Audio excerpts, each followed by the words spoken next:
The hillside mansion sat perched above San Francisco like a wounded bird that had forgotten how to fly. Glass and steel and imported stone from quarries in Vermont, all of it assembled with the precision of a Swiss timepiece and the warmth of a surgeon's scalpel.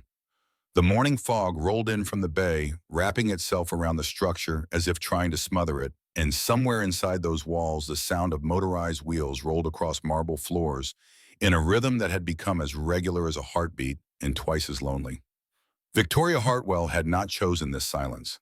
It had chosen her settling into the bones of her home the way arthritis settles into aging joints, gradual and then all at once, until one morning you wake up and realize that the quiet has become a physical presence, a fourth wall that closes in a little more each day. She sat in her wheelchair by the floor-to-ceiling windows watching the city below come alive with the unconscious energy of people who could walk to their cars, climb stairs without thinking, run to catch a bus if they were late. 2 years ago, she had been one of them. 2 years ago, she had been climbing the sheer granite faces of Yosemite, her muscles burning with the good kind of pain, the kind that meant you were alive and pushing against your limits. Now the only thing she pushed against was the joystick on her chair, and even that small motion felt like surrender. The intercom buzzed and Angela Torres's voice came through with the weariness of someone who had delivered the same message too many times. The new assistant had arrived. Victoria did not turn from the window. She already knew how this would end, the same way it had ended 23 times before. They would come in with their forced smiles and their practiced patience, and within days, sometimes hours, that patience would crack like thin ice over a frozen lake.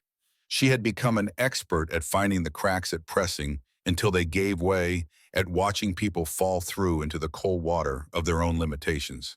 It was not cruelty, she told herself. It was efficiency. Better to know now who would stay and who would run than to invest in hope only to watch it walk out the door with another resignation letter. Angela appeared in the doorway, her face arranged in the careful neutrality she had perfected over 2 decades of service to the Hartwell family. Behind her stood a man Victoria had not yet bothered to look at, though she could feel his presence the way you feel a change in barometric pressure before a storm. The housekeeper's introduction was brief and professional, the words landing in the room like stones dropped into still water. Nathan Brooks, 33 years old, extensive experience in home health care, excellent references. The agency had been particularly enthusiastic about this one.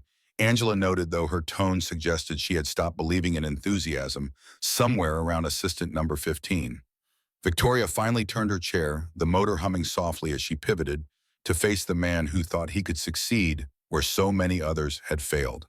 Her first impression was of someone who had been worn down by life, but not defeated by it. His jacket had seen better days. The leather cracked at the elbows and faded at the shoulders, but it was clean and carefully maintained. His shoes needed resoling. His eyes, though, those were what caught her attention. They held a steadiness that she had not seen in any of his predecessors, a calm that did not waver when she fixed him with the stare that had sent assistant number 19 running for the door before lunch on his first day. She let the silence stretch a test in itself. Most people rushed to fill empty space with words, nervous chatter that revealed their insecurities like cards laid face up on a table. This one simply waited, his hands loose at his sides, his breathing even. Interesting. Her voice came out sharper than as she intended, though she made no effort to soften it. She told him he would quit in 3 days, just like all the others. It was not a prediction, but a statement of fact, delivered with the certainty of someone who had run this experiment enough times to know the outcome. His response surprised her. A slight smile barely visible at the corners of his mouth, and words that carried no defensiveness and no false bravado. He would see about that, nothing more. No promises, no protestations, no attempts to convince her of his dedication. Just that quiet confidence that seemed to come from somewhere deeper than mere optimism. Angela excused herself with the practiced efficiency of someone who had learned when to disappear, and Victoria found herself alone with this stranger who refused to flinch. She began cataloging his weaknesses, searching for the cracks she would eventually exploit. Everyone had them, everyone broke. She told him about herself with the bluntness of someone who had stopped caring about first impressions. The agency would have mentioned that she was difficult. Difficult, she repeated, was being generous. She was a nightmare. She threw things. She made demands that bordered on impossible, and sometimes crossed that border entirely. She had fired people for infractions so minor that they barely registered as infractions at all. He absorbed this information without visible reaction, as if she were reading him a weather report. His response was practical rather than emotional. If she did not breathe wrong, he supposed he would be fine. The words contained the ghost of humor, but his face remained neutral, waiting. Her eyes narrowed. He thought he was funny. The question was a challenge, an invitation to stumble. He did not take the bait. No, he did not think he was funny. He thought he was here to do a job. He asked her to tell him what she needed. For a moment, something flickered across Victoria's face, a flash of uncertainty that she quickly buried beneath her practiced mask of cold indifference. People did not respond to her this way.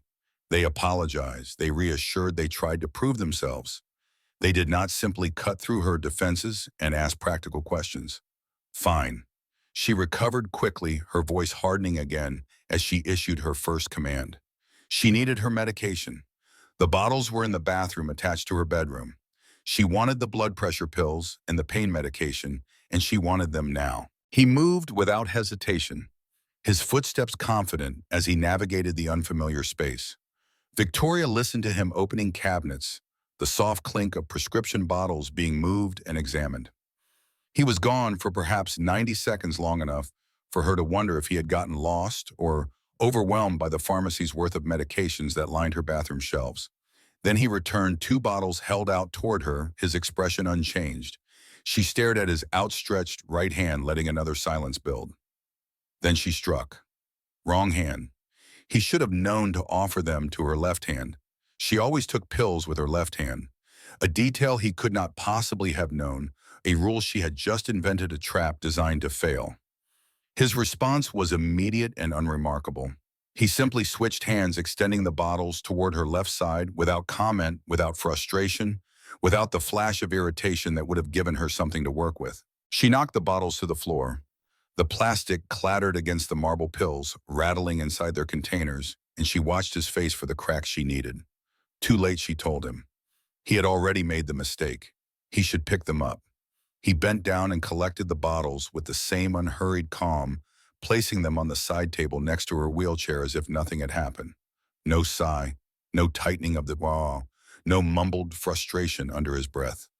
Victoria felt the first stirring of something she had not experienced in months. Not respect exactly, but perhaps its distant cousin. Recognition.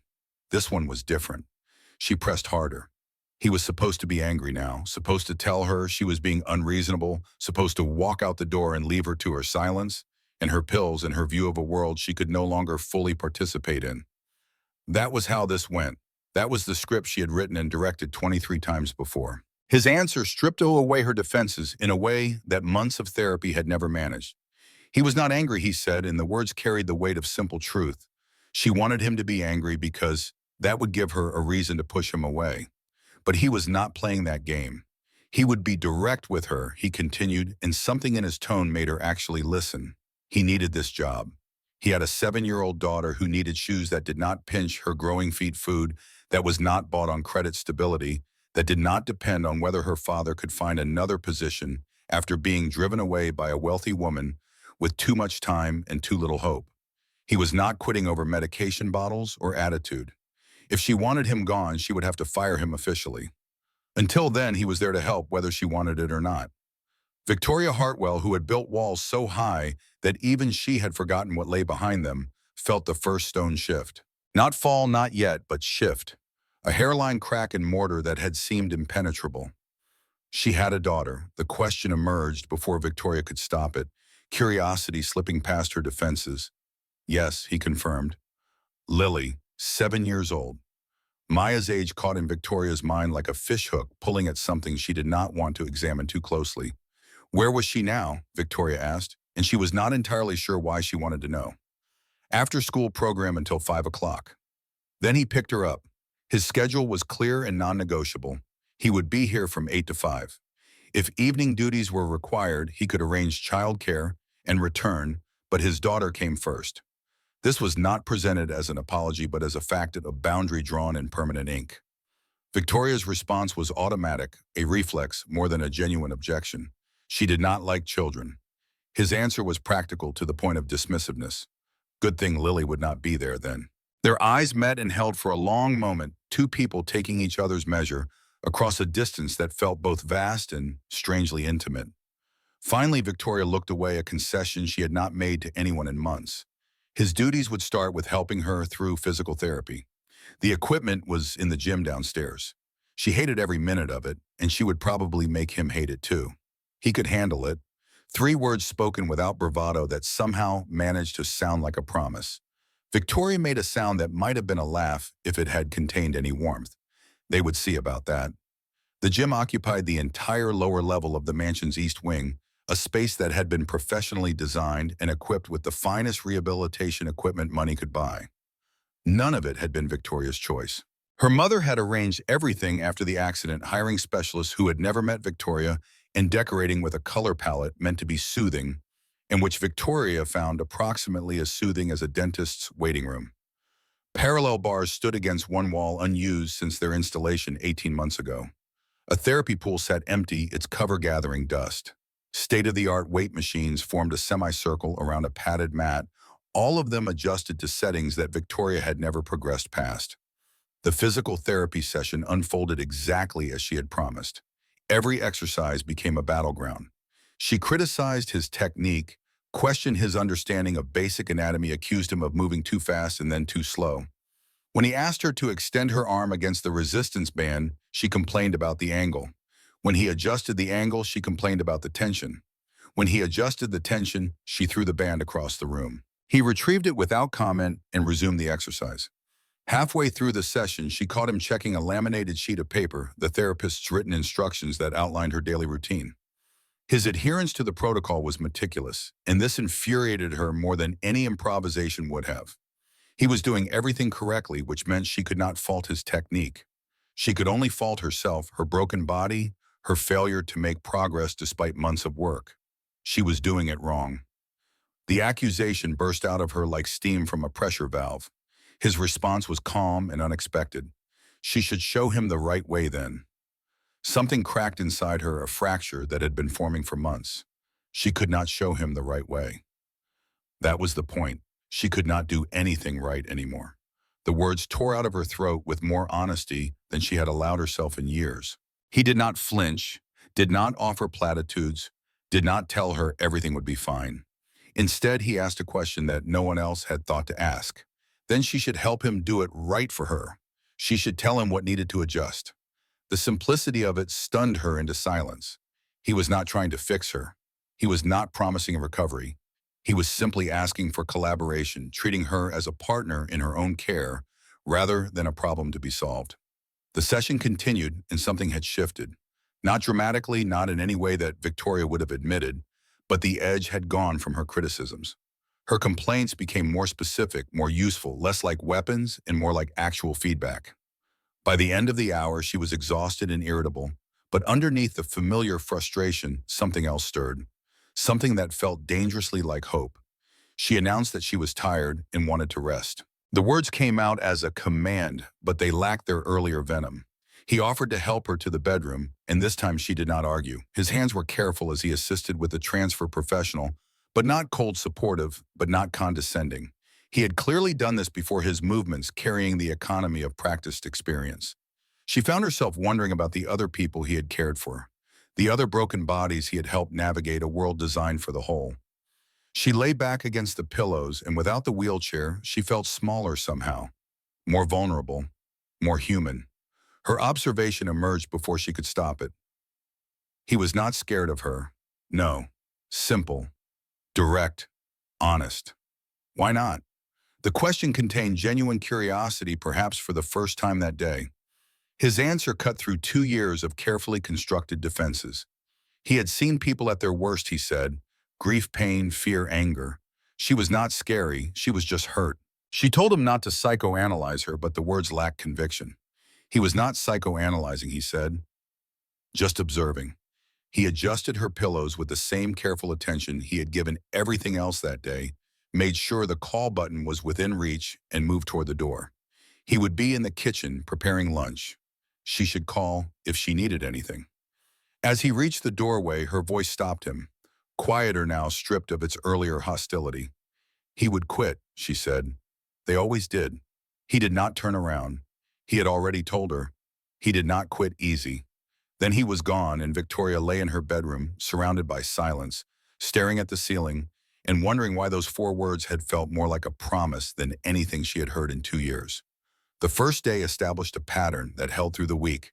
Victoria tested Nathan constantly, an endless series of impossible demands, sudden reversals, and deliberate provocations. She sent him to fetch items that did not exist, criticized meals that met her exact specifications, and changed her requirements mid-task just to watch him adapt. Each test was designed to find the breaking point that everyone had, the moment when patience dissolved into frustration and frustration into surrender. Nathan remained calm through all of it, not passive, not doormat, submissive, but genuinely unruffled, as if her provocations were weather to be navigated rather than attacks to be defended against. He learned her routines, figured out which complaints were genuine and which were performance, started anticipating needs before she voiced them. When she threw her phone across the room on day 2, he retrieved it and suggested she might want a protective case. When she refused to eat lunch on day 3, he left the meal on the table and went about his other duties without comment, returning an hour later to find the plate empty. She was not accustomed to being outweighted. Her previous assistants had been easier to break, their patience thin and their need for approval transparent. This one seemed to operate on a different frequency, one where her approval was irrelevant and her disapproval simply part of the landscape.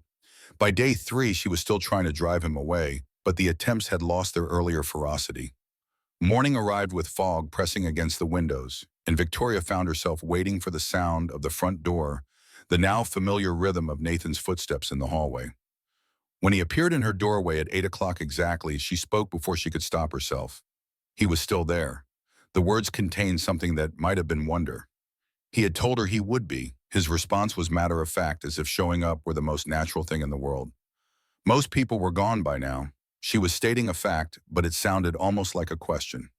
He was not most people. Clearly. And for the first time, the word was not an insult. On day 5, something shifted. The change was subtle at first, a gradual thawing that Victoria might have denied if anyone had pointed it out. They were in the living room, Nathan helping her with lunch, when a photograph fell from a shelf. He picked it up automatically, and Victoria watched his face as he registered what he was looking at. The image showed a woman on a mountain summit, arms raised in triumph, face alive, with a blush so pure it was almost painful to look at. She wore professional climbing gear, harness clips glinting in the sunlight, her body lean and strong and capable. Behind her, the peaks of the Sierra Nevada stretched toward a sky so blue it looked artificial. That was 3 years ago, Victoria said. Before the accident, she had been free climbing at Yosemite, fell almost 50 feet. Lucky to be alive, they told her. Lucky. The word contained all the bitterness she could muster. Nathan studied the photograph, and Victoria found herself wondering what he saw. The person she used to be. The person she would never be again. The ghost of a life that had ended on a granite wall in California. He asked what happened, and his tone held no pity, only genuine curiosity. Equipment failure. Her harness clip broke. She should have checked it more carefully.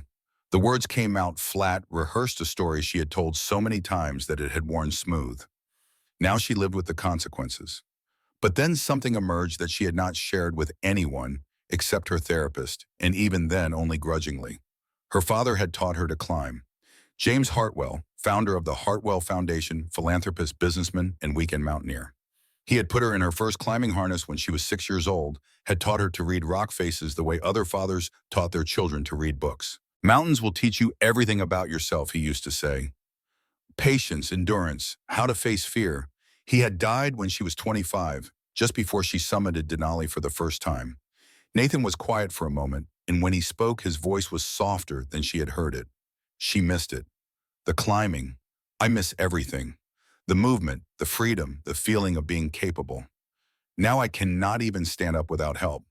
He mentioned the physical therapist's notes. There was potential for some function to return with consistent work. Might, maybe, possibly. She had heard every qualified word in the medical dictionary. Meanwhile, she was stuck. The word came out harsh, final. His response was simple and infuriating. She was only stuck if she stopped trying. Victoria laughed, and there was no humor in it. Easy for him to say. Actually, it was not. Something in his tone made her look up from the photograph she had been staring at, made her actually see him. Perhaps for the first time since he had walked through her door. His wife had died 4 years ago. Cancer. Fast and brutal, the kind that announces itself with a cough and ends with a funeral in less than a year. She left him with a 3-year-old and no idea how to be both parents at once. He had been stuck too. Stuck in grief, stuck in fear, stuck in the feeling that he would never be enough for his daughter on his own. Victoria felt something shift inside her, a recognition that bypassed her defenses. She asked what changed. He had realized that being stuck was a choice. The grief was real. The fear was real. But staying paralyzed by them was something he was choosing. So he chose differently. She told him it was not the same thing, her voice lacking conviction. He agreed. His situation was different. But the principle was the same. She could let circumstances define her, or she could define herself despite circumstances. Victoria was quiet for a long moment, the photograph still in her hands. The woman in the image smiled back at her, triumphant and whole and utterly foreign. He made it sound simple. It was not simple, he said. It was the hardest thing he had ever done. But it was necessary. For his daughter. For himself. For the life he wanted them to have. That evening, as Nathan prepared to leave, Victoria called out to him. Just his last name at first, Brooks, and then a correction. Nathan. He turned back and she saw that he recognized the significance of the shift. First names were personal. First names meant something.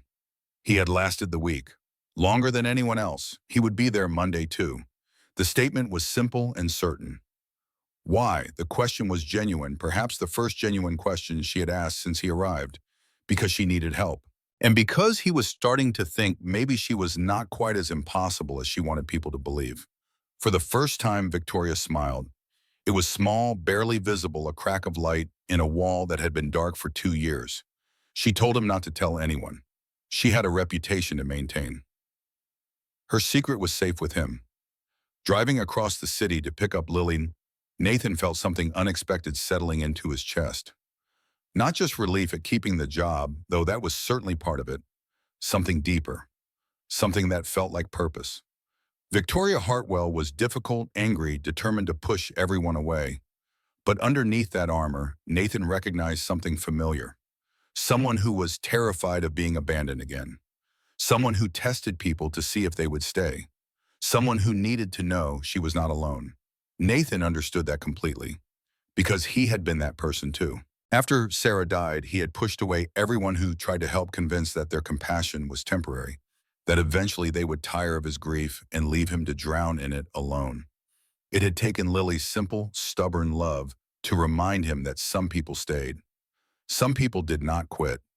The after-school program was housed in a former church community center, a squat brick building that had been cheerfully painted in primary colors and surrounded by a playground, showing the wear of countless small feet.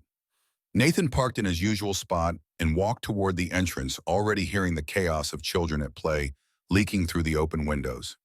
Lily spotted him before he reached the door, her face lighting up with the uncomplicated joy that only children possess. She ran toward him with her backpack bouncing against her shoulders, her hair escaping from the braids he had attempted that morning, her shoes showing the kind of wear that meant he would need to find money for new ones soon.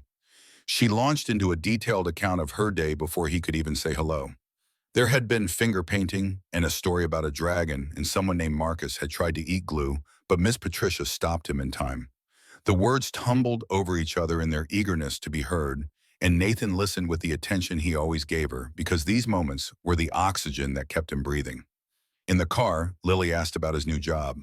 She knew he had started working for someone new, though he had kept the details vague. How was the lady in the big house, she wanted to know. Was she nice? Nathan considered his answer carefully. The lady in the big house was having a hard time, he said. She used to be able to do things that she could not do anymore, and that made her mad and sometimes angry. Lily nodded with the gravity of a much older child. Like when I got sick and could not go to Emma's birthday party. I was sad and angry too. Something like that, Nathan agreed. But instead of missing a party, she missed being able to walk and climb mountains and do all the things she loved. Lily was quiet for a moment, processing this. That is very sad, she finally said. Does she have anyone to make her feel better? Nathan thought about the empty mansion, the silence, the way Victoria's voice echoed off walls that had been designed for entertaining and now witnessed only solitude. Not really, he admitted. That is part of why I am there. To try to help. You are good at helping Daddy. Lily's voice carried absolute conviction. You help me feel better when I am sad about Mommy. The words hit Nathan like a physical force, the casual way children could say things that cut straight to the heart. He blinked against the sudden sting in his eyes and reached back to squeeze Lily's hand. I try, baby girl. I try. They went home to the apartment that was too small and too old but was theirs. Nathan made dinner while Lily did homework at the kitchen table, her tongue poking out in concentration as she worked through addition problems. The evening routine was familiar and comforting, dinner bath time stories, the gradual negotiation towards sleep that all parents of 7-year-olds knew intimately. After Lily was finally down, Nathan sat alone in the living room with a beer he could barely afford and thought about the woman in the wheelchair and the photograph of who she used to be. He thought about his own photograph, the one that sat on his nightstand, Sarah laughing at something he had said, her hand resting on her pregnant belly. That version of his life was as unreachable as Victoria's summit, locked away in a past that could not be revisited. But the future was still unwritten. That was what he had learned in the years since Sarah's death. You could not change what had happened, but you could choose how to move forward. You could choose to stay stuck, or you could choose to take one step, then another, until you looked up and realized you had traveled further than you ever thought possible. He wondered if Victoria was capable of learning that lesson. He wondered if anyone could teach it to her, or if it was the kind of knowledge that could only be discovered through suffering and survival and the slow, painful decision to live anyway. He finished his beer and went to bed, and for the first time in months, he fell asleep without the familiar weight of dread pressing against his chest. Monday arrived with the kind of California sunshine that made everything seem possible. Nathan dropped Lily at school with the usual flurry of kisses and reminders about lunchboxes and behavior, then drove across the city to the hillside mansion that was starting to feel less like enemy territory and more like a puzzle he was slowly learning to solve. Angela let him in with a nod that might have contained a hint of respect. The housekeeper had worked for the Hartwell family for over 20 years, had seen Victoria grow from a fearless child into a driven young woman into the bitter shadow who now occupied the wheelchair. She had watched 23 assistants come and go, had prepared resignation paperwork so many times that she kept blank copies in her desk. This one was different, her eyes seemed to say. She was not sure how, but she could feel it. Victoria was in her father's study, a room Nathan had not yet entered. He paused in the doorway, taking in the space that clearly belonged to a different era of this house. Heavy wooden furniture, leather-bound books lining the walls, a massive desk that looked like it had been designed to intimidate. Photographs everywhere, most of them showing a man Nathan assumed was James Hartwell, often in climbing gear, often on various mountaintops around the world. She did not turn when he entered her wheelchair, positioned in front of a large window that looked out over the garden. Her voice was quieter than usual when she spoke. This was her father's room. She had not come in here since before the accident, not once in 2 years. Nathan remained silent, sensing that she needed to fill the space with her own words. He built the Hartwell Foundation from nothing, she continued. Started with a small grant program for disabled athletes, grew it into one of the largest disability advocacy organizations on the West Coast. He believed everyone deserved a second chance. The irony was not lost on her, becoming the very thing he had dedicated his life to helping. Nathan moved closer, looking at the photographs. James Hartwell had been a tall man, with Victoria's sharp cheekbones and determined jaw. In every image, even the formal ones, there was a spark of something wild in his eyes, a restlessness that the camera could not quite contain. One photograph caught Nathan's attention. It showed James and a much younger Victoria standing at what appeared to be a base camp, mountains rising behind them, both of them grinning with the shared excitement of an adventure about to begin. Victoria noticed where he was looking. Denali Base Camp, she said, the summer before he died. He had been planning to climb it with her, but his heart was not strong enough. Undiagnosed condition. She went alone after he passed, summited on what would have been his 65th birthday. That must have been hard, Nathan said. Climbing without him. Hard was not the word. It was the hardest thing she had ever done, but also the most important. She felt like he was with her every step of the way, like he was guiding her feet, steadying her hands. When she reached the summit, she scattered some of his ashes, left a part of him on the mountain he had always dreamed of conquering. Nathan was quiet for a moment, absorbing the weight of what she had shared. It occurred to him that he was perhaps the first person she had talked to about this since the accident, the first person who had stayed long enough to earn these confidences. The silence was broken by the sound of the front door opening, followed by footsteps that carried the confidence of ownership. Victoria's expression changed instantly, the openness disappearing behind the familiar mask of cold indifference. A woman's voice echoed through the house, calling Victoria's name with an authority that expected immediate response. The voice grew closer, and then Margaret Hartwell appeared in the doorway of her late husband's study. She was 68 years old but carried herself like someone who had stopped counting birthdays at 50. Her silver hair was styled with salon precision. Her clothes were expensive without being flashy, and her eyes held the kind of sharpness that came from decades of navigating high society and corporate boardrooms. She looked at Nathan the way one might look at an unexpected insect that had found its way indoors. Her assessment was rapid and thorough. She noted his worn jacket, his practical shoes, his posture that was neither servile nor aggressive. Her conclusion was visible in the slight tightening around her mouth. He was not what she had expected, which was not necessarily a good thing. Victoria, she said, her attention shifting to her daughter. I heard you had a new assistant. I wanted to see for myself. The words carried subtext that Nathan could read even without knowing the history. Margaret Hartwell had not driven across the city on a Monday morning simply to verify employment records. There was something else happening here, something that made Victoria's hands tighten on her wheelchair controls. Mother, Victoria's voice was flat, carefully neutral. I did not know you were coming. That was the point. Margaret moved further into the room, her presence somehow making the space feel smaller. She wanted to see how her daughter was actually living, not the performance Victoria put on during scheduled visits. Nathan felt the tension building like static electricity before a storm. He cleared his throat quietly. He would be in the kitchen if they needed anything, he said. He would give them privacy. Margaret's gaze snapped to him. He would stay, actually, since he was apparently the reason her daughter had emerged from her room for the first time in weeks. The accusation was implicit and clear. Victoria bristled visibly. Nathan was her employee, she said. He did not have anything to do with her personal choices. Did he not? Margaret replied. She had sources who said otherwise. According to her information, Victoria had been in her father's study this morning, had eaten breakfast in the dining room instead of her bedroom, had actually participated in physical therapy instead of simply going through the motions.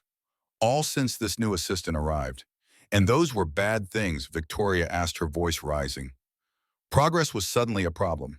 Progress was wonderful. Margaret's tone suggested it was anything but. What concerned her was the motivation for that progress. A wealthy, vulnerable woman and a single father who needed money. She had seen this story before. Nathan felt his own temper stirring a rare occurrence. With respect, he said, and the words were measured and careful, Victoria's progress had nothing to do with him. She was doing the work. He was just there to support her. Margaret turned to him, fully, her assessment becoming more pointed. He was there to support her. How noble. And what exactly did he hope to get out of this arrangement? A paycheck, Nathan replied. Same as any employee, just a paycheck, nothing more. Victoria cut in before Nathan could respond. Enough, Mother. She would not sit here and listen to accusations. Nathan had been professional and helpful. That was more than she could say for the previous 23 people who had held this position. 23 people, Margaret repeated, and none of them lasted. But somehow this one was different. She did not find that suspicious at all. The sarcasm was thick enough to cut, but Nathan refused to rise to it. He understood what Margaret was doing because he had seen it before in other contexts with other families. She was protecting her daughter the only way she knew how, by assuming the worst about everyone who got close. It was not admirable, but it was understandable. Victoria's response was sharp and final. What she found suspicious was her mother's sudden interest in her well-being. Where had this concern been when she was lying in a hospital bed for 3 months? Where was it when Derek left and she had no one? Margaret's expression flickered a crack in the armor that was quickly repaired. That was unfair, she said. She had been there. She had arranged the best care, the best equipment, the best therapists. Things Victoria shot back. She had arranged things. But she had not been there herself, not really, not in the ways that mattered. The silence that followed was heavy with years of unspoken grievances. Nathan felt like an intruder in a private war, a witness to wounds that had been festering long before he arrived. Margaret was the first to break the tension. She had not come to fight, she said, and her voice had lost some of its edge. She had come because the foundation board was meeting next week. They wanted to know Victoria's intentions. Victoria's laugh was bitter, her intentions. She was paralyzed in case her mother had forgotten. What intentions could she possibly have? The foundation board did not see paralysis as an impediment to leadership, Margaret replied. Franklin Roosevelt ran the country from a wheelchair. What the board saw was a chair that had been empty for 2 years. They were asking questions, making noise about changes in leadership. They wanted to remove her as chair, Victoria translated, after everything her father built. They wanted to know if she was coming back. There was a difference. If she showed up, demonstrated that she was still engaged, they would fall in line. But if she continued to hide in this house, refusing to participate in her own life, they would have no choice but to act. Victoria's face had gone pale. The foundation was her father's legacy. It was all she had left of him. Then perhaps she should start acting like it, Margaret said. Her voice had softened, slightly revealing something that might have been genuine concern beneath the criticism. James would not have wanted this for her. He would not have wanted her to give up. The words hung in the air and Nathan watched Victoria absorb them. He saw the conflict playing out across her features, the anger and the grief and the fear warring for dominance. Margaret glanced at her watch. She had a lunch meeting, she said, but she would be back. They had more to discuss. The board meeting was in 10 days. She hoped Victoria would use that time wisely.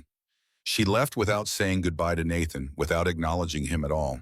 He heard her heels clicking down the hallway, heard the front door open and close, heard the sound of a car engine starting and fading into the distance. Victoria sat motionless in her wheelchair, staring at the photograph of her father on Denali. Nathan waited, giving her space to process what had just happened. When she finally spoke, her voice was small and tired. Her mother was right. She was hiding. She had been hiding for 2 years, and now she was about to lose the only thing that still connected her to her father. The foundation, Nathan said. It was important to her. It was everything. Her father had built it from nothing, had poured his heart and soul into it, and she had abandoned it, abandoned him. She had not abandoned anything, Nathan said. She had survived. There was a difference. Victoria looked at him, and her eyes were wet. Everyone kept telling her to survive, she said, to be grateful she was alive. But what was the point of surviving if she could not live? What was the point of a life spent in this chair, in this house, watching the world go by through windows? The point, Nathan said, was that she got to decide what came next. The accident had taken a lot from her. Her mobility, her career, her relationship. But it had not taken her mind. It had not taken her ability to make choices. She could choose to stay stuck, or she could choose to move forward. It was up to her. Easy for him to say, Victoria replied. He could walk out of here any time. He could climb stairs and run marathons and do anything he wanted. Nathan was quiet for a moment. Then he pulled out his phone and showed her a photograph. The image showed a young woman in a hospital bed, her head wrapped in bandages, tubes running from her arms to machines that blinked with cold efficiency. She looked fragile, broken, barely alive. His wife, Nathan, said, Sarah. 3 weeks before she died, the cancer had spread to her brain by then. She could not walk, could not feed herself, could barely speak. But every day she made a choice. She chose to smile at their daughter.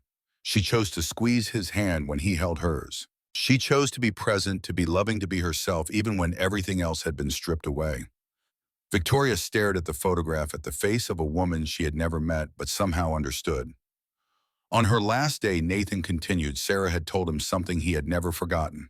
She said that life was not about what you could do. It was about who you were. The body was just a vehicle. The person inside was what mattered. She had looked him in the eyes and made him promise to remember that, to teach it to their daughter, to live it himself even after she was gone. He put the phone away. He still struggled with that promise, he admitted. Some days were harder than others, but he tried. Every day he tried to be the person Sarah had believed he could be, not because it was easy, but because it was right. Victoria was crying now, tears sliding down her cheeks without sound. When was the last time she had actually cried? She could not remember. She had been so focused on being angry, on being bitter, on pushing everyone away before they could hurt her. She had forgotten how to feel anything else. She was scared, she admitted. The words came out broken, barely audible. Terrified, actually, of the foundation, of the board, of trying and failing, of proving that she really was as worthless as she felt. Nathan moved closer, crouching beside her wheelchair so they were at eye level. She was not worthless, he said. She was a woman who had survived a fall that should have killed her. She was a woman who had climbed mountains and built a legacy and faced down every assistant who walked through her door. She was scared, yes, but scared was not the same as weak. Scared just meant she had something to lose. What if she lost it anyway, she asked. What if she tried and failed? Then she would have tried. That was more than she could say right now. And trying, even if it ended in failure, was better than never knowing what might have been. Victoria looked at the photograph of her father again, at his wild eyes and his fearless smile. He would have said the same thing, she realized. He would have told her to get out of her own way and climb the damn mountain even if she fell again. Especially if she fell again. She wiped her eyes with the back of her hand. She wanted to try standing, she said. The physical therapist had mentioned the parallel bars months ago, but she had refused. Now she wanted to try. Nathan nodded. They would take it slow, he said. There was no rush, but yes, they would try. Okay, Victoria said. And for the first time in 2 years, the word felt like the beginning of something rather than the end. They made their way to the gym, the wheelchair humming softly as Victoria navigated the familiar route. The parallel bars stood against the wall like a challenge waiting to be accepted. Nathan positioned this chair between them and helped Victoria grip the bars securely. Her hands were shaking. Her whole body was shaking. This was the moment she had been avoiding, the moment that would prove whether any recovery was possible or whether she was condemned to spend the rest of her life exactly as she was. On 3, Nathan said. He would help her stand. The frame would hold most of her weight. He would support her torso. Was she ready? No, she admitted, but they should do it anyway. 1, 2, 3. Victoria pushed with her arms while Nathan provided support. Her legs trembled, barely holding any weight at all. For a moment, she felt like she was going to collapse, like her body was going to betray her one more time. Then something happened. Her feet were on the ground. Her legs were holding just barely, but they were holding. She was standing. 5 seconds passed, then her legs gave out and she sat back heavily in the wheelchair, gasping with exertion. She had done it. The words came out of her mouth before she could stop them, wonder and disbelief mixing in equal measure. She had actually stood up. 5 seconds, Nathan confirmed. That was incredible. 5 seconds was nothing, she protested. It was barely a moment. It was 5 more seconds than she had managed in 2 years, he replied. That was not nothing. That was progress. Victoria looked down at her legs, at the limbs that had failed her so completely, and for the first time she saw them not as enemies, but as allies who needed rehabilitation. They were weak, yes. Damaged, certainly. But not dead, not hopeless, not impossible. Tomorrow they would try for 6 seconds, Nathan said. Then 7. That was how progress worked. What if she could not do more, Victoria asked. What if this was as good as it got? Then this was as good as it got, he replied. And she would learn to build a life within those parameters. But he did not think this was her limit. He thought she was stronger than she believed. She wanted to argue with him, to retreat behind her familiar walls of pessimism and self-protection. But something had changed in the past few minutes, something fundamental. For the first time since the accident, she had proven to herself that her body was not entirely beyond her control. For the first time, she had evidence that progress was possible. Thank you, she said. The words were awkward in her mouth, unpracticed but genuine. She was welcome, Nathan replied. Same time tomorrow. He helped her back to the main floor, and Victoria found herself looking at her house with different eyes. The silence that had felt oppressive now seemed merely quiet. The emptiness that had weighed on her seemed less permanent. Nothing had changed, really. She was still paralyzed. Still facing a board meeting that could strip away her father's legacy. Still alone in a mansion designed for a life she could no longer live. But she had stood. For 5 seconds, she had stood on her own 2 feet. And if she could do that, maybe she could do other things too. Maybe she could face the board. Maybe she could honor her father's memory. Maybe she could stop hiding and start living again. It was a small hope, fragile and new, but it was there. That evening, Nathan picked up Lily and took her for ice cream, a rare treat that the budget did not usually allow. His daughter sensed something different in him and asked what had happened at work. He told her that the lady in the big house had done something brave today, something she had been scared to do for a long time. Lily nodded sagely. Being brave when you are scared is the hardest kind of brave, she said. That is what Mommy used to tell me. Nathan felt his heart squeeze. Sarah had said that countless times whenever Lily faced something difficult. Being brave did not mean not being scared.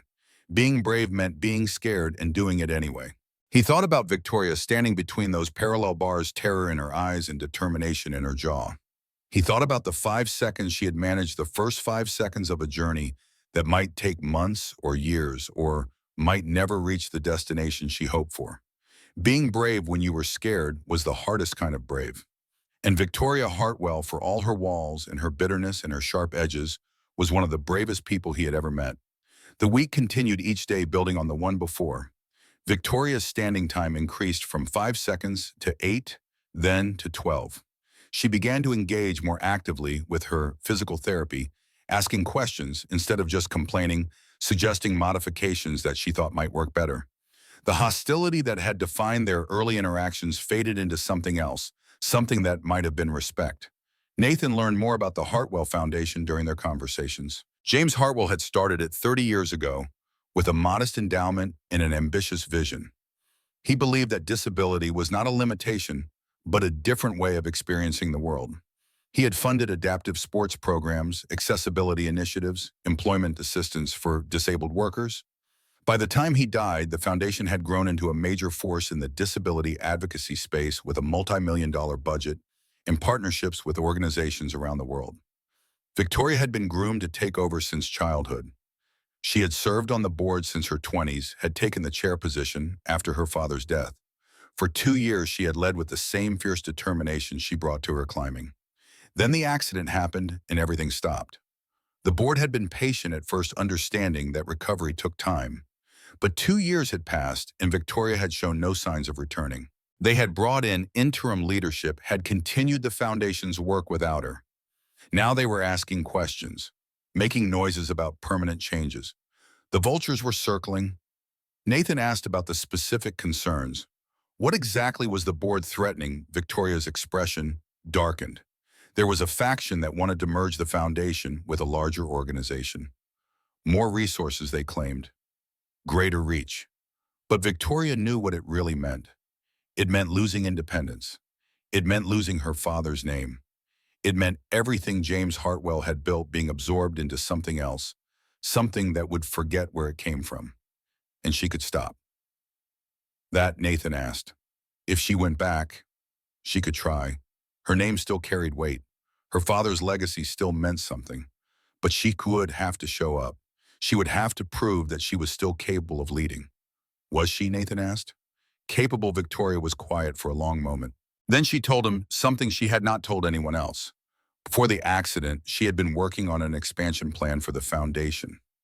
A new initiative focused on adaptive recreation, helping people with disabilities experience outdoor activities they thought were impossible. Rock climbing, skiing, kayaking, all the things she had loved made accessible to people who shared her passion but not her physical abilities. The accident had ended that project. She had locked away the plans, convinced that she had no right to promote outdoor recreation when she could not participate in it herself. But lately she had been thinking, maybe her experience as a disabled person made her more qualified, not less. Maybe she understood the challenges in a way she never could have before. Nathan told her that sounded like exactly the kind of project the foundation needed, something that connected to its history while moving it forward. But could she do it from a wheelchair? Victoria asked. Could she advocate for outdoor recreation when she could not even walk? There was a man named Eric Weihenmeyer, Nathan told her, blind since he was 13 years old.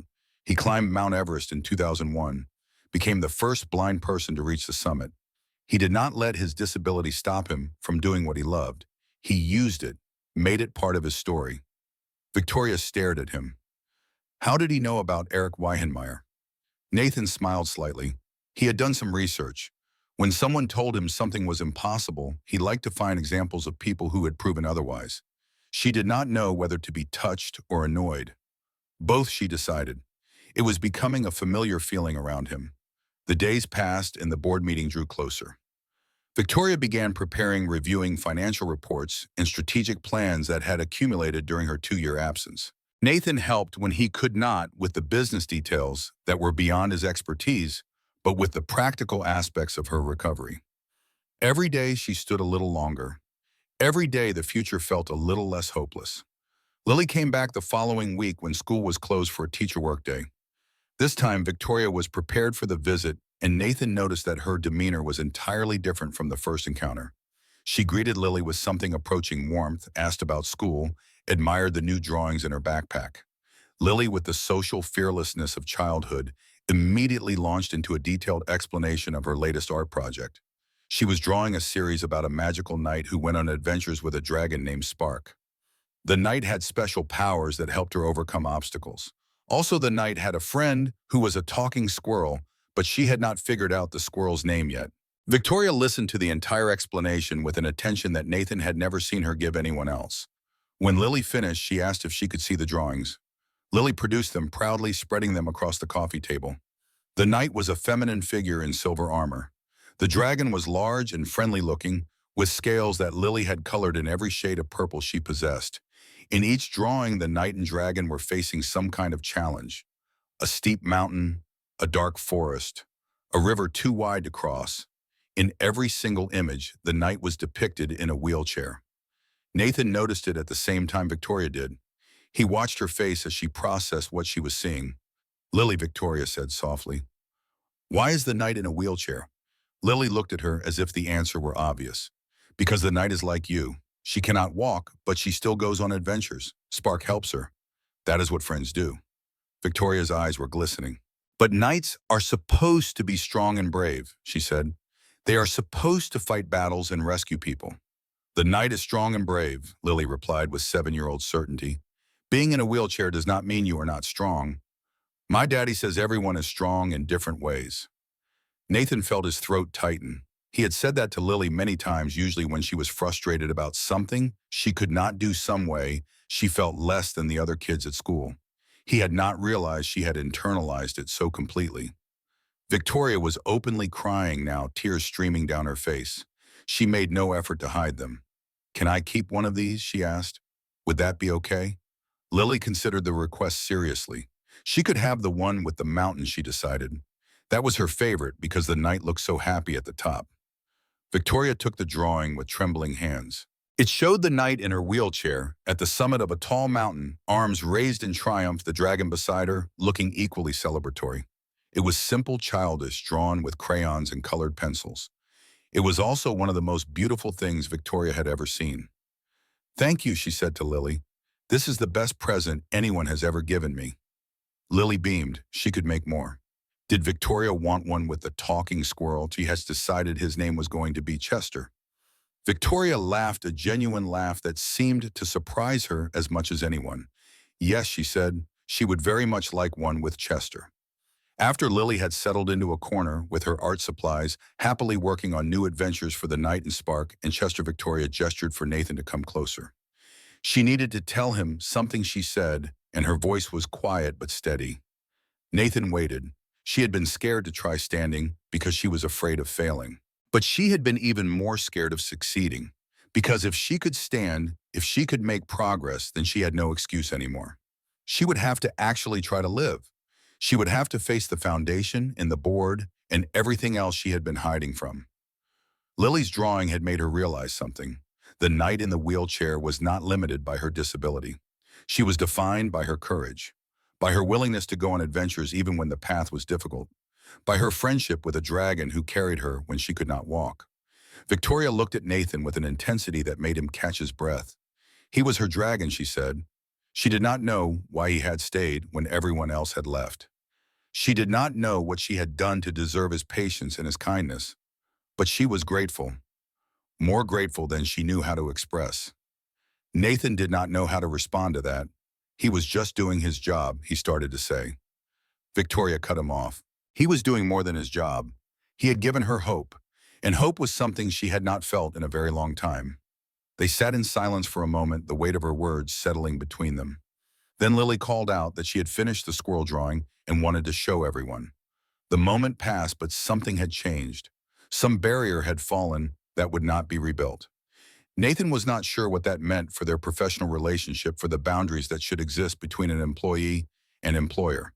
But he knew that Victoria Hartwell had started the morning as his client and ended it as something else, something more complicated, something that he was not quite ready to name. The board meeting was scheduled for the following Thursday. Victoria spent the days leading up to it in a frenzy of preparation, reviewing documents, practicing speeches, running through possible scenarios with Nathan as a sounding board. She had decided to attend in person, to wheel herself into that conference room and face the people who wanted to take her father's legacy away from her. Nathan helped her prepare physically as well. Every morning they worked on her standing time, pushing past the limits of what she had thought possible. By the day before the meeting, Victoria could stand for almost a full minute. Her legs still shook and she still needed the parallel bars for support, but she could do it. She could stand. More importantly, she had regained something that no amount of physical therapy could have provided. She had regained her will to fight. The night before the meeting, Victoria asked Nathan to stay late. She needed to practice her presentation one more time, she said, but he could tell there was something else on her mind. They went through the slides, the budget projections, the strategic vision she was proposing. It was good work, compelling and thorough. Anyone who listened with an open mind would be convinced that Victoria Hartwell was still the right person to lead the foundation. But not everyone would have an open mind, Victoria admitted when they finished. There was a faction on the board that had already made up their minds. They wanted her out. They wanted the merger. They saw her disability as evidence that she was no longer capable. Could she change their minds? Nathan asked. She did not know, but she had to try. Her father had built something important, something that helped people who needed help.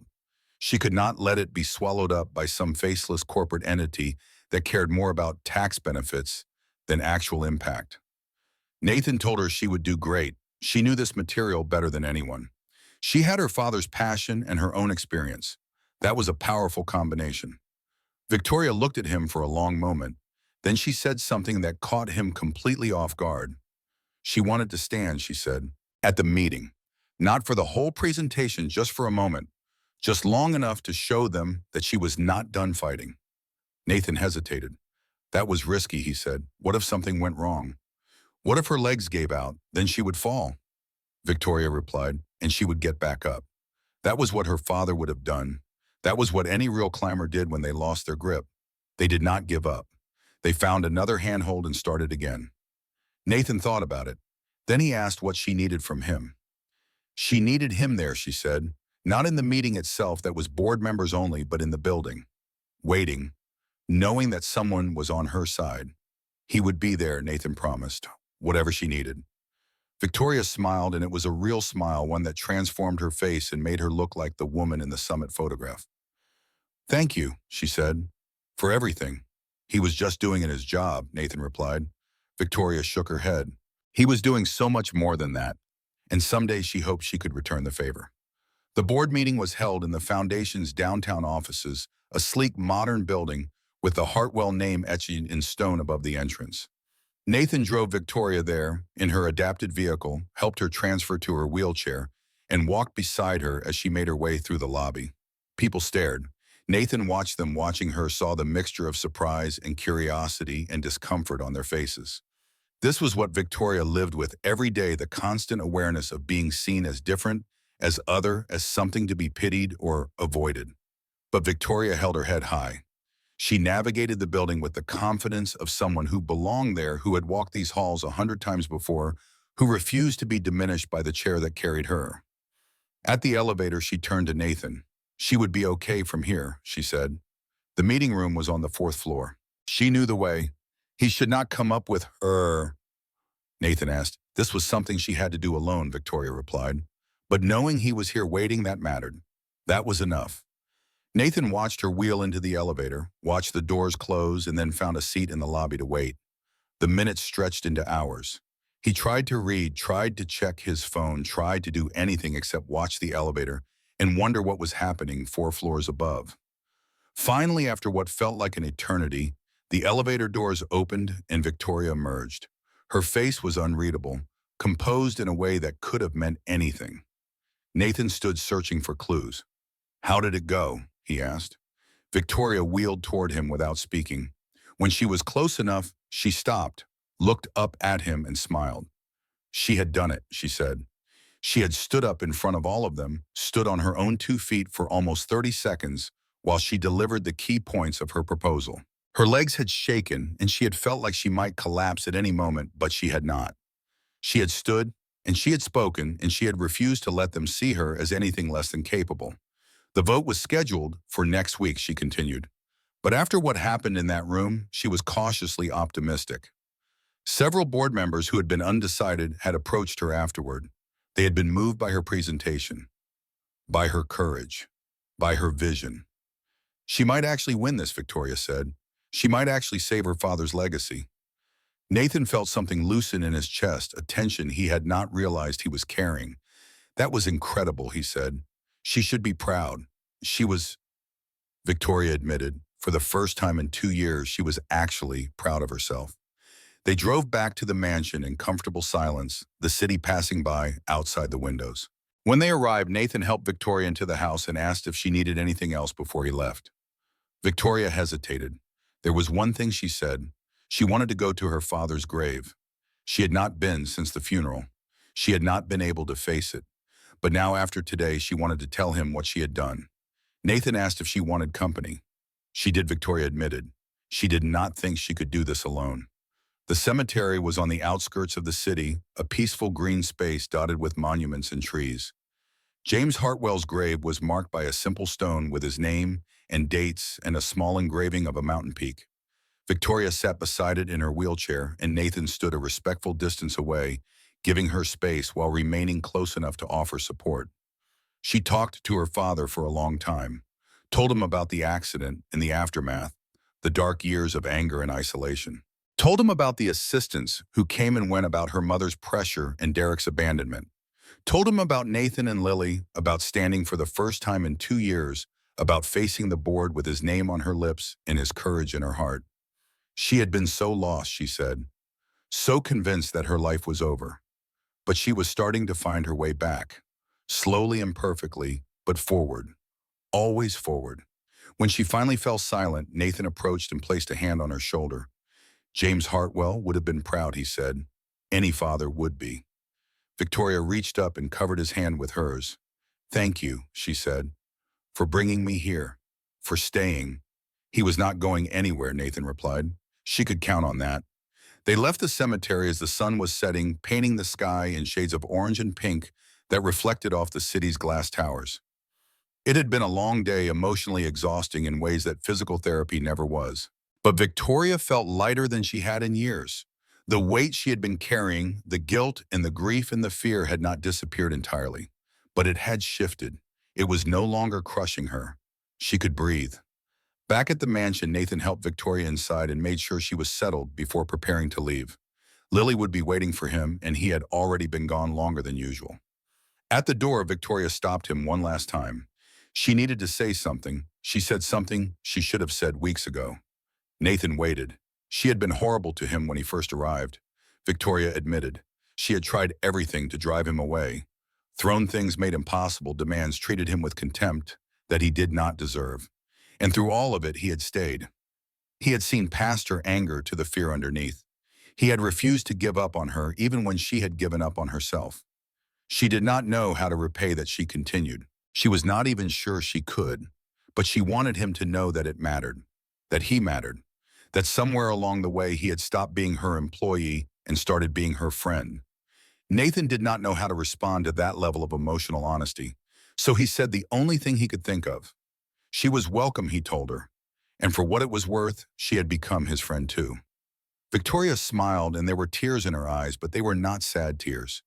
They were the tears of someone who had been drowning and finally reached the surface, someone who had been lost and was starting to find their way home.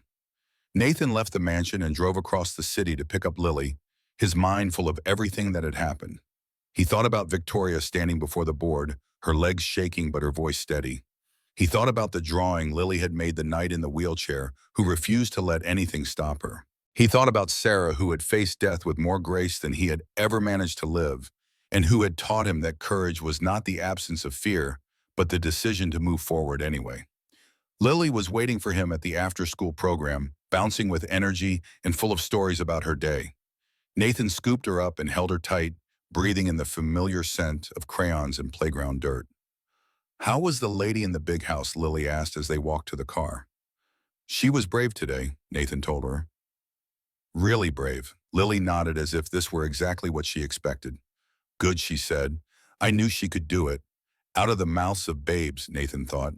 His daughter had more faith in Victoria than Victoria had ever had in herself. And maybe that was the key. Maybe sometimes you needed someone else to believe in you before you could believe in yourself. They drove home through the gathering darkness, the city lights coming on one by one like stars descending to earth. Nathan felt something settling in his chest, a sense of rightness that he had not experienced in years. He did not know what the future held for Victoria or for himself. He did not know if she would win the board vote or save the foundation or ever walk again. But he knew that whatever happened, they would face it together. That was what mattered. That was all that mattered. The vote came the following week, and Victoria won. Not unanimously, but decisively enough that the merger faction was forced to concede defeat. The Hartwell Foundation would remain independent. James Hartwell's legacy was safe. When Nathan arrived for work the morning after the vote, Victoria was waiting for him in the foyer. She was smiling, really smiling, with a light in her eyes that he had never seen before. "They did it," she said. "They actually did it." "She did it," Nathan corrected. He had just been along for the ride. Victoria shook her head. She could not have done any of it without him. The standing, the courage, the decision to fight instead of surrender. He had given her that. He and Lily both. Speaking of Lily, Victoria continued, she had a proposition. She wanted to hire Nathan permanently, not as an assistant, but as a partner. She was launching the adaptive recreation initiative she had told him about, the one she had abandoned after the accident. She needed someone to help her build it, someone who understood care work, someone who believed in second chances. The salary would be significantly higher than what he was making now, she added. Enough that he would not have to worry about Lily's shoes or food or any of the small anxieties that plagued single parents living paycheck to paycheck. She had already talked to her lawyers. It was all above board, no conflict of interest, nothing improper. Nathan was stunned. He had not expected this. He had not even allowed himself to imagine it. Why him, he asked. She could hire anyone. She could hire people with advanced degrees and impressive resumes and years of experience in nonprofit management. Because she trusted him, Victoria replied simply. Because he had seen her at her worst and stayed anyway. Because he understood what it meant to rebuild a life from broken pieces.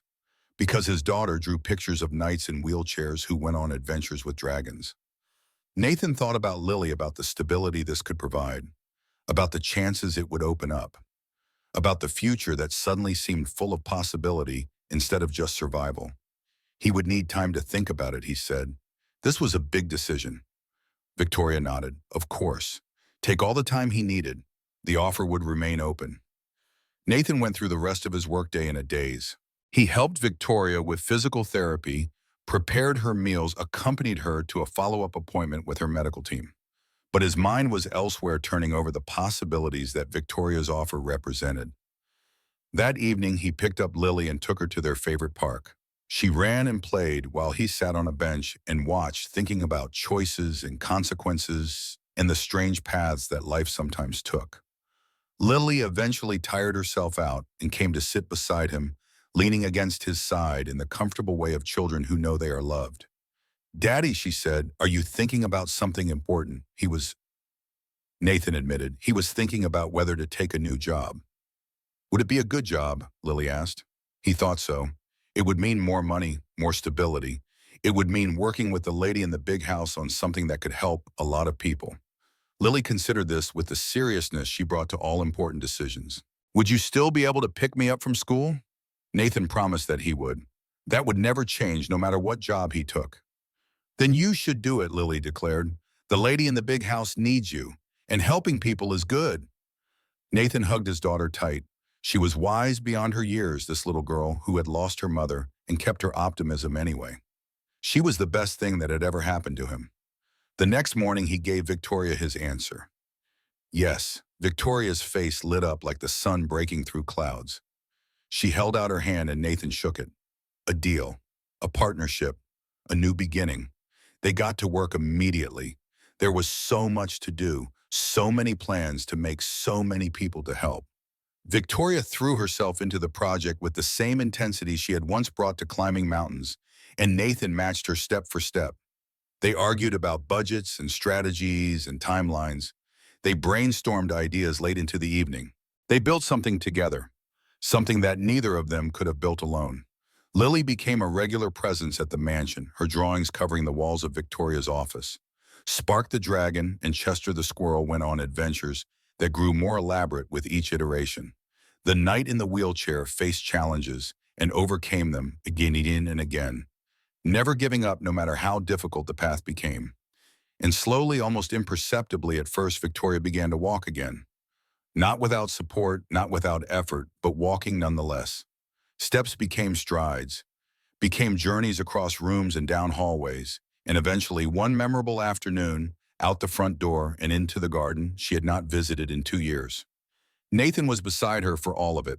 Every stumble, every triumph, every moment of fear and frustration and joy. He had come to this mansion as a desperate man, looking for a paycheck, and he had found something he had not known he was searching for. Purpose, connection, hope. Victoria had come to this story as a broken woman, hiding from her grief, and she had found something she had not believed possible. Strength, courage, a reason to keep climbing. And Lily, the 7-year-old artist who saw magic in wheelchairs and friendship in dragons, had given them both a gift more precious than either of them could have imagined. She had given them the ability to see themselves through different eyes, to believe that the knight in the wheelchair could still be a hero, to understand that sometimes the greatest adventures were not about reaching the summit, but about finding the courage to take the first step. The mansion on the hillside was no longer silent. Laughter echoed through its halls, the sound of people who had found each other and decided to build something beautiful together. It was not perfect. It was not easy, but it was real and it was theirs, and it was just the beginning. Outside the window, the fog rolled in from the bay, wrapping itself around the city like a blanket. But inside the house that had once been a prison, a woman in a wheelchair was standing up. A man who had lost everything was finding it again. And a little girl was drawing another adventure, another mountain, another dragon waiting to carry them wherever they needed to go. This was not the end of their story. It was barely the start. But for now, for this moment, it was enough. The weeks following Victoria's board victory brought a rhythm to the mansion that none of its walls had known in years.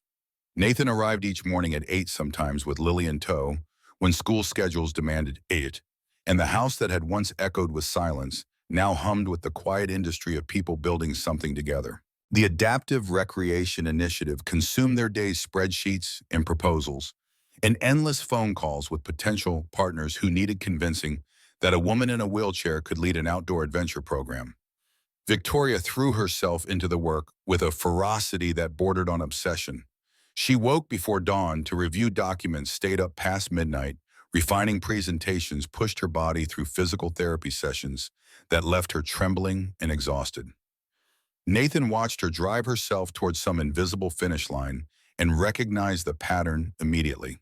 He had seen it in himself after Sarah died, the desperate need to fill every moment with activity, so there was no space left for grief to creep in. One morning, he found her in the gym at 5:30, attempting exercises that her therapist had not yet cleared her for. Her face was pale with effort, sweat soaking through her shirt, her arms shaking as she tried to support her weight on the parallel bars. She was going to hurt herself. The words came out sharper than Nathan intended. Victoria did not stop. She needed to be stronger, she said through gritted teeth. The initiative launch was in 6 weeks. She could not lead an adaptive sports program from a wheelchair if she could not even demonstrate basic mobility. Nathan moved closer, positioning himself to catch her if she fell. The program was not about her mobility, he reminded her. It was about creating opportunities for others. She did not have to prove anything to anyone. Her arms gave out and she collapsed back into the wheelchair with a sound of pure frustration. Everyone kept telling her that she snapped, that she did not have to prove herself. But they were not the ones sitting in this chair. They were not the ones who saw the doubt in people's eyes every time she entered a room. Nathan crouched beside her, waiting until she met his gaze.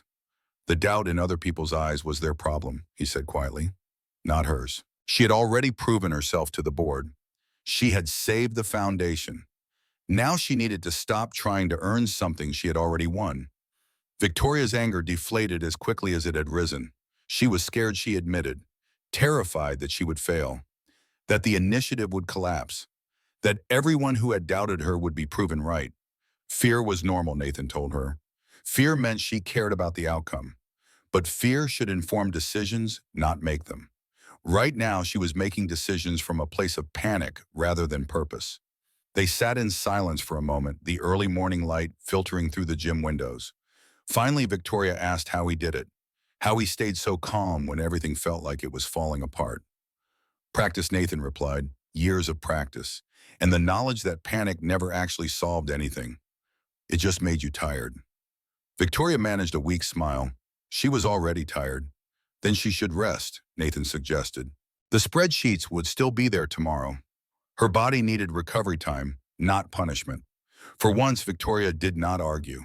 She let Nathan help her back to her bedroom, let him adjust the pillows and bring her water, and close the blinds against the rising sun. She was asleep before he reached the door. The confrontation marked a turning point. Victoria began to pace herself to recognize that recovery was not a race but a journey. She still worked hard, still pushed her limits, but with more awareness of where those limits actually were. Nathan watched the change with quiet satisfaction, knowing that this kind of self-knowledge could not be taught. It had to be discovered. Lily's presence at the mansion became more frequent as spring turned towards summer. School let out for various holidays and professional development days, and Nathan's backup childcare arrangements proved unreliable. Victoria, who had once claimed to dislike children, began requesting Lily's company. The mansion is too quiet without her, she would say, as if this were a purely practical consideration and not an admission of affection. Lily accepted Victoria's attention with the easy grace of a child who had never learned to be suspicious of kindness. She set up art stations in various rooms, leaving trails of glitter and crayon shavings that Angela cleaned up with only minimal complaint.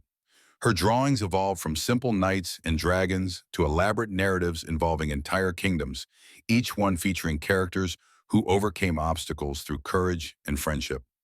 One afternoon, Nathan found Victoria and Lily in the sunroom, heads bent together over a large sheet of paper. They were collaborating on a mural, Lily directing, and Victoria contributing surprisingly skilled sketches of mountain landscapes. Victoria looked up as he entered, and there was something in her expression that he had never seen before. A softness, a contentment that seemed to have caught her by surprise.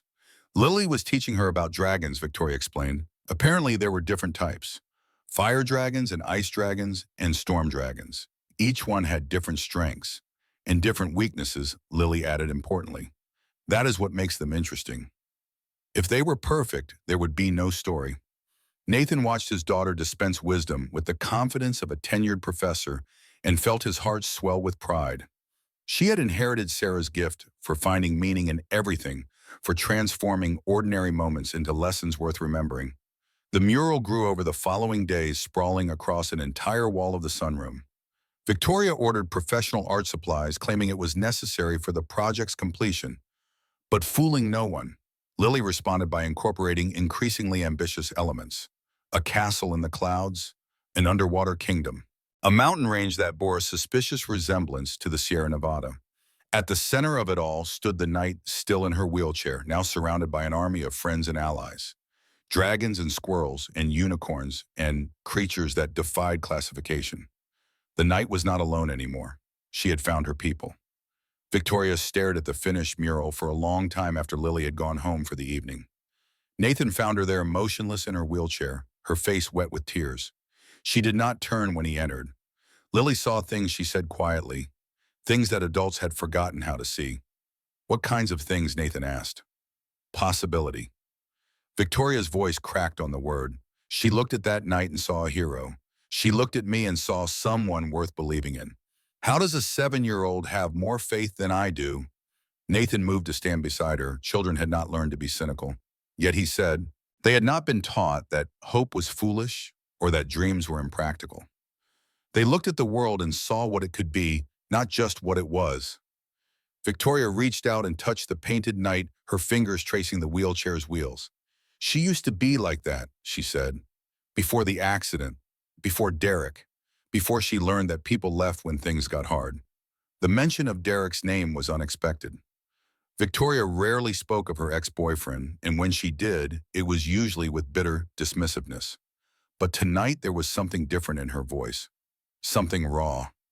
Nathan waited, sensing that she needed to talk. The story emerged slowly, painfully, like pulling splinters from beneath the skin. Derek Morrison had been her climbing partner before he was her lover. They had met on a training expedition in Colorado, had bonded over shared adrenaline and mountain sunsets. He was charming and adventurous, and exactly the kind of man Victoria had always imagined herself with. The accident changed everything.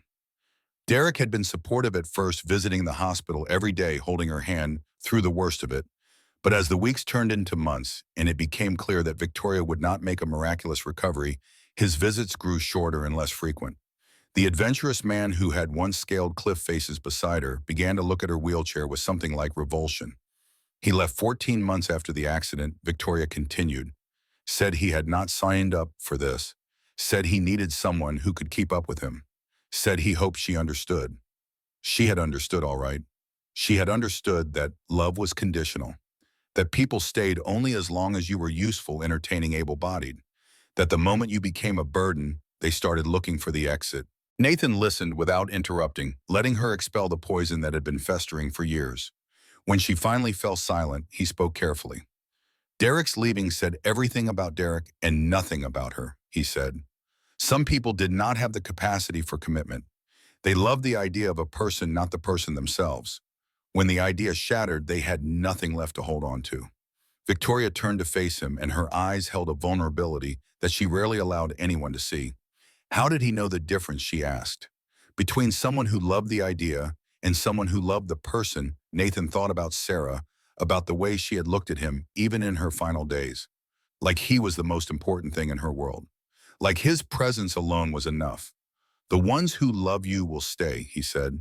Not because it is easy, but because they cannot imagine leaving. They will see you at your worst and choose you anyway. Not out of obligation, but out of genuine desire to be part of your life. Had Sarah been like that? Victoria asked. Sarah had been exactly like that. Nathan's voice softened with memory. She had seen him at his worst many times. Angry, depressed, struggling. She never once made him feel like a burden. She made him feel like he was worth fighting for. Victoria was quiet for a long moment. Then she said something that Nathan had not expected. She was starting to understand what that felt like. Before he could respond, Victoria changed the subject, asking about plans for the initiative launch. The moment passed, but its significance lingered in the air between them, a door that had cracked open and might not close again.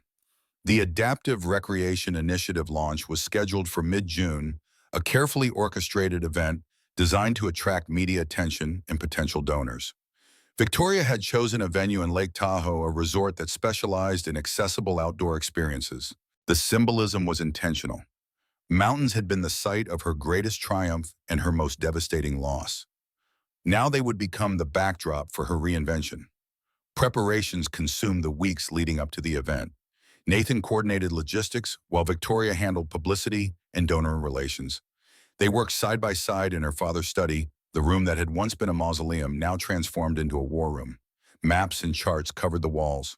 Phone calls blurred into video conferences, blurred into strategy sessions that stretched deep into the night. 3 days before the launch, a letter arrived that changed everything. Nathan was in the kitchen when Angela brought it in, her face carefully neutral, in a way that suggested she knew something was wrong. The envelope was cream-colored and expensive, addressed to Victoria in handwriting that Nathan did not recognize. He brought it to the study where Victoria was reviewing final preparations. She took one look at the envelope and went pale. Her hands trembled as she opened it. Nathan watched her read, watched the color drain further from her face, watched her jaw tighten with an emotion he could not quite identify. Derek was getting married. The words emerged flat and hollow. He sent an invitation. Apparently, he wanted her to know. She thrust the invitation toward Nathan, and he scanned the elegant calligraphy. Derek Morrison and Samantha Chen requested the honor of her presence at their wedding. The ceremony would take place in Aspen at a resort that Victoria had probably climbed past a dozen times during her competition days. It was a cruel gesture, whether intentional or not. An invitation to watch her ex-boyfriend marry someone else, someone who could presumably keep up with him, someone whose body had not betrayed her on a mountainside. Victoria's composure cracked. She grabbed the nearest object, a paperweight shaped like a mountain peak, and hurled it across the room. It shattered against the wall, and the sound seemed to release something in her, a torrent of rage that had been building for years. She screamed at the unfairness of it, at Derek for moving on while she remained stuck, at her own body for failing her, at the universe for dealing her this hand and then rubbing salt in the wound with a wedding invitation printed on cardstock that probably cost more than Nathan's weekly groceries. Nathan let her rage. He did not try to calm her down or offer platitudes. He simply stood witness, a steady presence in the storm of her grief. When the fury finally exhausted itself, Victoria slumped in her wheelchair, tears streaming down her face. She looked broken in a way she had not allowed herself to look since Nathan first arrived. Why did it still hurt? She asked. She did not love Derek anymore. She did not even like him. But the invitation felt like proof that she was right to be afraid, that she was fundamentally unlovable, that everyone would eventually leave. Nathan crouched beside her, taking her hands in his. The invitation was not proof of anything he said. It was just paper. Derek's choices were about Derek, not about her. He had found someone else, which meant he was not the right person for her in the first place. The right person would not have left. Victoria met his eyes, and the question hung unspoken between them. Who was the right person? Was there even such a thing for someone like her? The silence stretched, charged with something neither of them was ready to name. Then Victoria pulled her hands away, wiped her face, and announced that she needed to focus on the launch. She could not afford to fall apart now. Not when everything she had worked for was finally coming together. Nathan recognized the deflection for what it was and chose not to push. Some conversations needed to happen in their own time. The wedding invitation disappeared into a desk drawer, but its presence lingered like a ghost.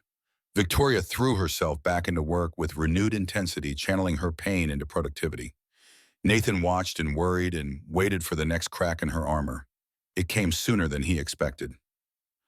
The night before they were scheduled to leave for Lake Tahoe, Victoria called Nathan into her father's study. She was sitting in front of an open drawer, a leather-bound journal in her hands. She had found something, she said, something she had not known existed. Nathan moved closer and saw that the journal was filled with handwriting he recognized from the photographs around the room. James Hartwell's script, precise and slanted, and full of the energy that seemed to characterize everything about the man. Victoria turned to a specific page, her hands shaking slightly. This was his climbing journal, she explained. He kept records of every expedition, every summit, every failure. She had thought she knew all of it, but there was an entry she had never seen. She began to read aloud, her voice breaking on the words. James Hartwell had written about his daughter's Denali summit, the one she completed after his death. He had known he would not live to see it. His heart condition had been diagnosed months before, and he had kept it secret, not wanting to burden Victoria or discourage her training. He wrote about watching her prepare, about the pride that swelled in his chest every time she pushed past her limits. But the most devastating part came at the end. James had written a message directly to Victoria, knowing that someday she might find this journal. The words were simple and devastating. He told her that she was the bravest person he had ever known. Not because she climbed mountains, but because she never stopped trying. He told her that whatever happened in her life, whatever failures or setbacks she faced, she should remember that courage was not about never falling. It was about getting up every time you did. Victoria could not continue reading. The tears came too fast, the sobs too violent. Nathan took the journal from her trembling hands and finished reading aloud. James Hartwell's final words to his daughter were these: "You are enough exactly as you are. Never let anyone, including yourself, convince you otherwise." The study was silent except for Victoria's weeping. Nathan set down the journal and knelt beside her wheelchair, pulling her into an embrace that she did not resist. She cried against his shoulder, years of grief and anger and self-doubt pouring out of her in waves. He held her until the storm passed, until her breathing steadied and her body stopped shaking. When she finally pulled back, her face was swollen and her eyes were red, but something had shifted in her expression. Something had broken open that needed breaking. She had spent 2 years believing she was worthless, she whispered, believing that her father would be ashamed of what she had become. But he had always known who she really was. Nathan brushed a strand of hair from her face, a gesture so intimate that it surprised them both. Her father had seen what Nathan saw, he said. A woman of extraordinary strength and courage. Someone worth believing in. Victoria met his eyes, and for a moment the air between them crackled with unspoken possibility. Then she looked away, retreating behind the wall she knew so well. They should get some sleep, she said. Tomorrow was a big day. Nathan accepted the dismissal, understanding that she needed time to process what had just happened. He said goodnight and left the study, but he paused at the door and looked back.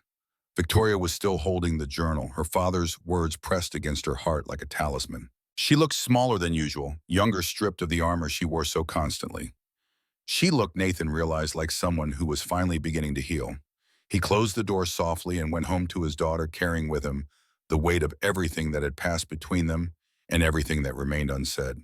The drive to Lake Tahoe took 4 hours, and Nathan spent most of it stealing glances at Victoria in the passenger seat. She was quieter than usual, contemplative, her eyes fixed on the mountains rising around them. The journal sat in her lap, a physical reminder of her father's faith in her. Lily chattered from the bunk seat, excited about the trip and the lake and the promise of adventures to come. Her enthusiasm was infectious, cutting through the heavy atmosphere and reminding them both why they were doing this in the first place. The resort was everything Victoria had hoped for. Accessible trails wound through pine forests. Adaptive equipment lined the boathouse, ready to take wheelchair users out onto the water. A climbing wall had been modified to accommodate a range of abilities, and trained staff stood ready to help guests experience the mountain in ways they had never thought possible. Victoria toured the facilities with growing excitement, her earlier melancholy giving way to the joy of seeing her vision realize. This was what her father had dreamed of, she said. This was the legacy she wanted to build. Nathan watched her come alive, watched the spark return to her eyes, and felt something shift in his own heart. He had started this job looking for a paycheck. He had stayed because he saw something worth saving. Now he was realizing that somewhere along the way his motivations had changed entirely. He was not staying for the money anymore. He was not even staying because Victoria needed him. He was staying because he could not imagine being anywhere else. The launch event exceeded all expectations. Donors wrote checks. Media coverage was overwhelmingly positive. Participants in the demonstration programs spoke movingly about what the initiative meant to them. Victoria delivered her keynote address with passion and conviction, and when she finished, the audience rose to their feet in a standing ovation that lasted nearly 3 minutes. Afterward, Nathan found her on a balcony overlooking the lake, the sunset painting the water in shades of gold and crimson. She was crying again, but these were different tears. These were the tears of someone who had finally arrived at a destination they had almost stopped believing in. She had done it, she said. She had actually done it. Nathan stood beside her close enough that their shoulders almost touched. She had done it, he agreed, and this was just the beginning. Victoria turned to face him, and the fading sunlight caught her features in a way that made his breath catch. She was beautiful, he realized, not despite the wheelchair or the scars or the pain she carried, but including all of it. She was beautiful because she was real, because she had been broken and had chosen to rebuild herself piece by piece. Thank you, she said, for everything. He did not know who moved first. Maybe it was her, or maybe it was him, or maybe they both moved at the same moment, drawn together by a gravity that had been building for months.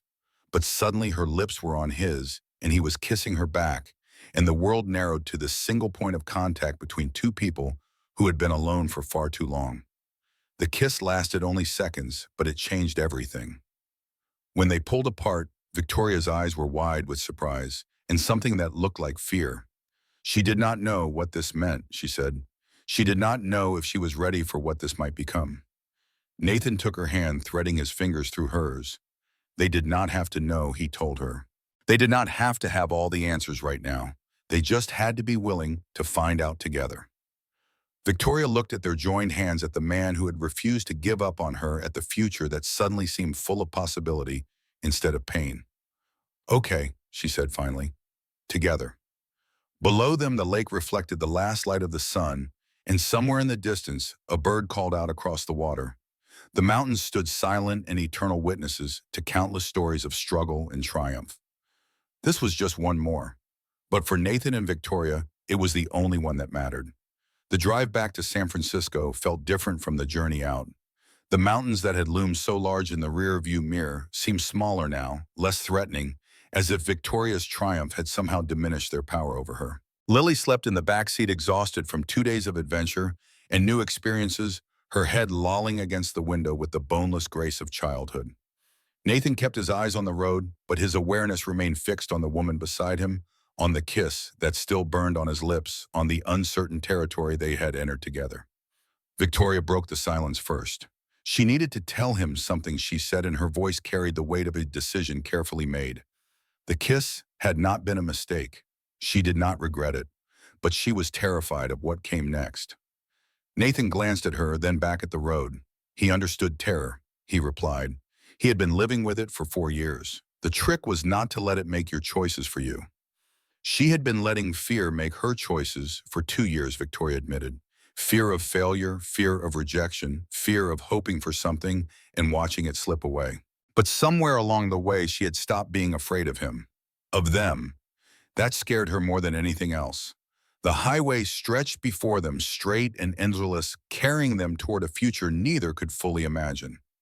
Nathan reached across the console and took her hand, a simple gesture that spoke louder than any words. They did not have to figure everything out today, he said. They just had to keep moving forward. 1 mile at a time, Victoria's fingers tightened around his. 1 mile at a time, she repeated. She could do that.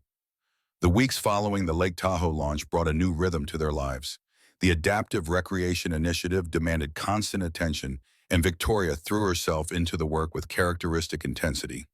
But something had shifted in the quality of that intensity. She no longer worked as if she were running from something. Now she worked as if she were running toward it.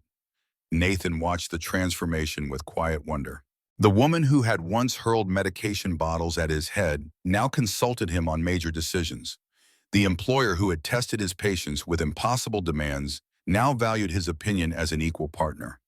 The walls she had built so carefully were coming down brick by brick, revealing the person she had always been beneath the armor.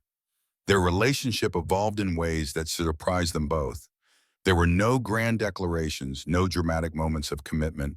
Instead, there was the gradual accumulation of small intimacies.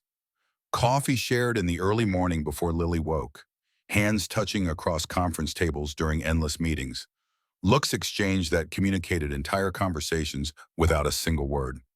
Lily, with the perceptiveness of children, noticed the change before anyone else. She began referring to Victoria as part of their family, including her in stories about future holidays and vacations. When Nathan gently suggested that they should not make assumptions, Lily fixed him with a look of pure 7-year-old exasperation. Victoria made them happy, she said. They made Victoria happy. That was what family meant. Why did adults have to make everything so complicated? Nathan had no good answer for that. Perhaps because adults had learned to fear the things that children still embraced without question. Perhaps because experience had taught them that happiness was fragile, that love could be lost, that the people you counted on might not always be there. But Lily was right. Victoria did make them happy, and they made her happy. Whatever complications lay ahead, that fundamental truth remained unchanged. Margaret Hartwell visited the mansion on a Tuesday afternoon, unannounced as always. Nathan was in the garden with Lily when the sleek black car pulled into the driveway, and he felt his stomach tighten with familiar apprehension. Victoria's mother had made no secret of her suspicions about his motives, and the developing relationship between him and her daughter would only confirm her worst fears. But the Margaret who emerged from the car seemed different from previous visits. Her posture was less rigid, her expression less guarded. She paused when she saw Nathan, and something flickered across her face that might have been acknowledgement. She was looking for Victoria, she said. They had matters to discuss. Nathan directed her inside and continued his game with Lily, but his mind remained fixed on what was happening in the house. The relationship between Victoria and her mother had always been complicated, layered with old wounds and unspoken resentments. He hoped this visit would not undo the progress Victoria had made. An hour passed before Victoria wheeled onto the garden terrace, her expression unreadable. Margaret followed close behind, and the two women stood in silence for a moment, watching Lily chase butterflies through the flower beds. Her mother wanted to apologize, Victoria said finally, for doubting her, for doubting Nathan, for spending 2 years pushing her toward recovery while refusing to believe she could actually achieve it. Nathan looked at Margaret, who met his gaze with surprising directness. She had been wrong about him, she admitted. She had assumed the worst because assuming the worst was easier than hoping for the best. It was a defense mechanism she had learned from her own mother and from her husband and from a lifetime of disappointments that had taught her to guard against vulnerability. But watching Victoria these past months had shown her something she had forgotten. Her daughter was strong, stronger than Margaret had given her credit for. And the people she chose to surround herself with were not predators circling weakness. They were allies who saw her strength and wanted to help her use it. The apology hung in the air, raw and uncomfortable, and more honest than anything Margaret had said in years. Victoria's eyes were wet, but she did not look away from her mother. She had waited a long time to hear those words, Victoria said. Part of her had stopped believing they would ever come. Margaret's composure cracked slightly. She knew she replied. She knew she had failed her daughter in ways that could not be easily forgiven. But she wanted to try. She wanted to be part of whatever Victoria was building, not as a critic or a skeptic, but as a supporter. As a mother, the reconciliation was not complete. Too many years of distance and disappointment could not be erased by a single conversation. But it was a beginning, a crack in the wall that had separated mother and daughter for so long. Victoria reached out and took Margaret's hand, and something passed between them that transcended words. Lily, oblivious to the emotional significance of the moment, came running up with a butterfly perched on her finger. She wanted to show everyone what she had found. The butterfly's wings were orange and black, she announced, which meant it was a monarch. She had learned about them in school. Margaret looked at the child with an expression Nathan had never seen on her face before. Something soft, something almost tender. She was a very smart girl, Margaret said. She must take after her father. Nathan felt his heart skip. It was a small comment easily overlooked, but its implications were enormous. Margaret Hartwell had just acknowledged him as worthy of respect, had just suggested that his daughter might inherit positive qualities from him, had just taken a step toward accepting him as part of Victoria's life. The afternoon stretched into evening, and Margaret stayed for dinner. The conversation was stilted, at times awkward at others, but it was happening.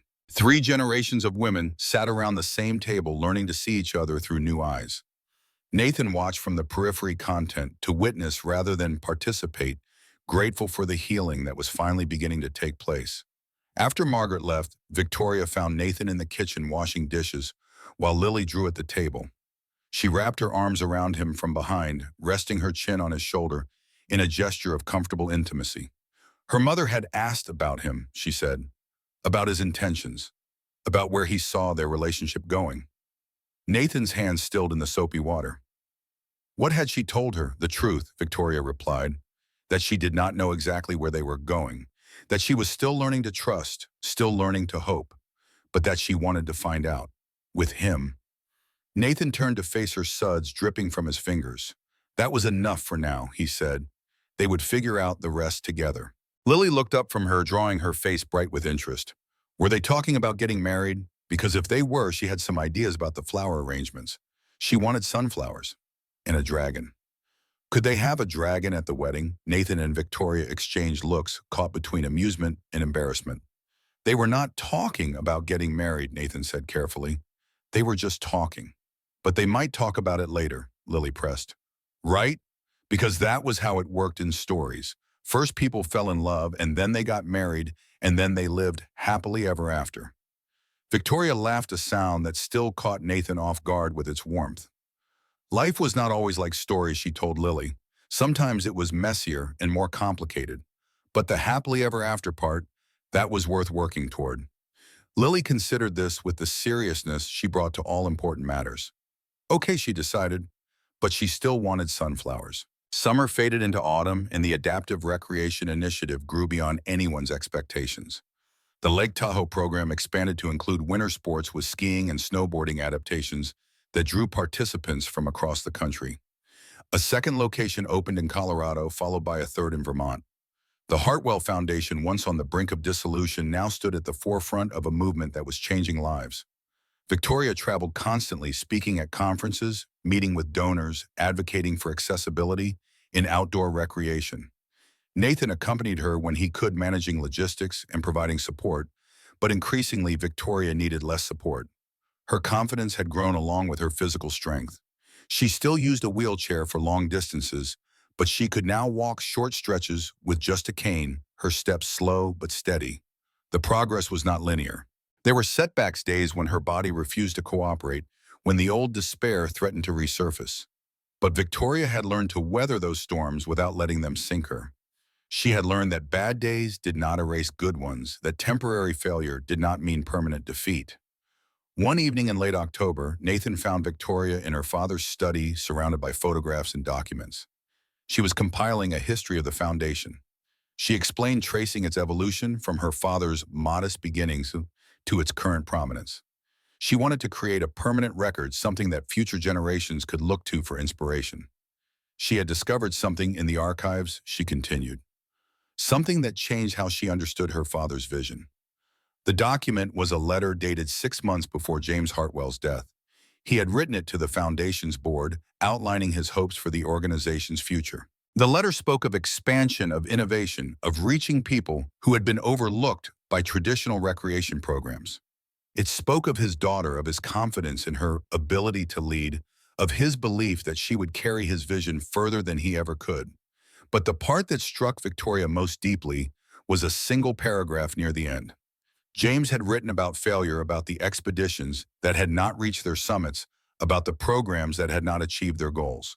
Failure was not the enemy, he wrote. Fear of failure was the enemy. The moment we stop trying because we might not succeed is the moment we truly lose. Victoria had read that paragraph a dozen times, she said. Each time she heard her father's voice more clearly. He had been preparing her for this all along.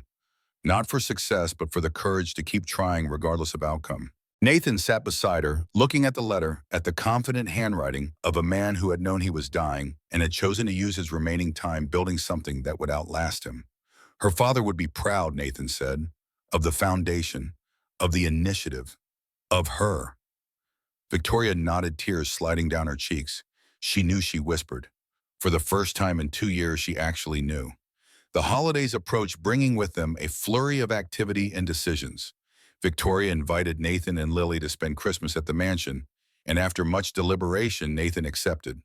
It felt like a significant step, a declaration of sorts, a public acknowledgement that they were more than employer and employee, more than friends, more than whatever careful label they had been hiding behind. Margaret joined them on Christmas Eve, bearing gifts in a demeanor that was noticeably warmer than her previous visits. She had brought a present for Lily, a professional art set with paints and brushes and canvases of various sizes. The gesture was thoughtful in a way that surprised Nathan, suggesting that Margaret had paid attention to his daughter's interests, had cared enough to find something meaningful. Lily's excitement was overwhelming. She hugged Margaret with the uninhibited affection of childhood, and something in the older woman's expression cracked open. She looked at Victoria, at Nathan, at the child who had somehow become part of their complicated family, and her eyes were bright with unshed tears. This was what she had wanted for her daughter, she said quietly. Not the foundation, not the programs, not the public recognition. This, a home, people who loved her, a reason to keep going. Victoria reached for her mother's hand. She had found it, she replied. Finally. Christmas morning dawned clear and cold, the kind of crisp California winter that made the world feel fresh and full of possibility. Lily woke before anyone else, bouncing on Nathan's bed until he agreed to get up, then racing to the tree to inspect the presents that had appeared overnight. Victoria was already there, sitting in her wheelchair with a cup of coffee, watching the sunrise paint the city in shades of gold and pink. She looked peaceful in a way that Nathan had never seen before, as if some final piece had clicked into place during the night. Lily distributed presents with the efficiency of a postal worker, sorting piles and announcing recipients with barely contained excitement. There were practical gifts and frivolous ones, heartfelt offerings and silly jokes. But the gift that mattered most came last. Victoria handed Nathan a small box, her expression nervous in a way that was endearingly out of character. He opened it to find a key, old-fashioned and ornate, attached to a ribbon. It was the key to the mansion, Victoria explained. She was not proposing, she added quickly, seeing his expression. She was not asking him to move in tomorrow. She was simply giving him access, whenever he wanted it, for whatever reason. The door would always be open. Nathan understood what she was really saying. She was offering him permanence, a place in her life that was not contingent on employment or circumstance. A home. Lily peered at the key with interest. Did this mean they could come over whenever they wanted?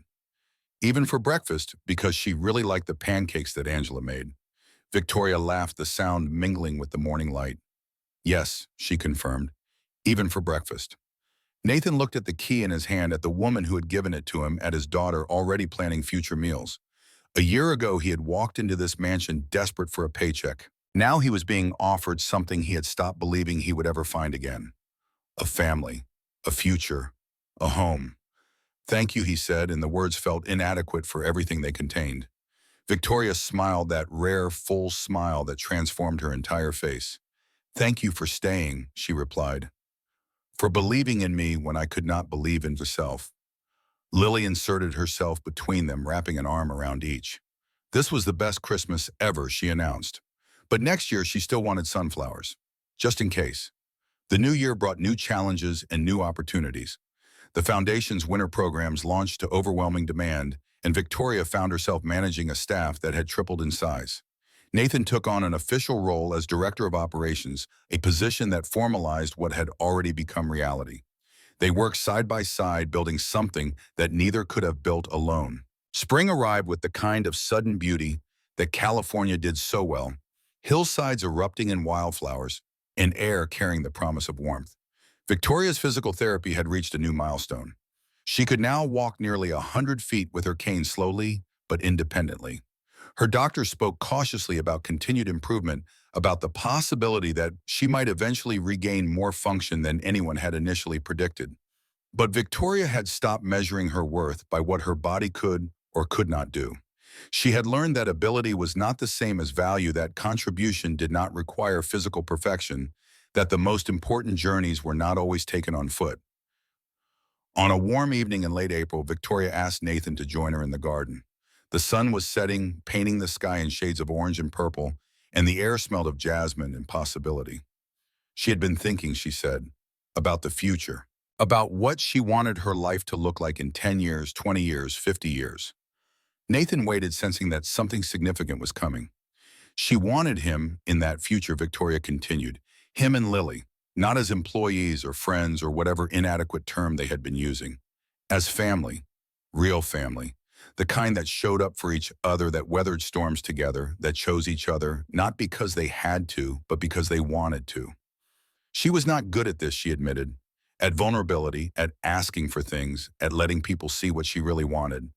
But she was learning, and what she really wanted was him.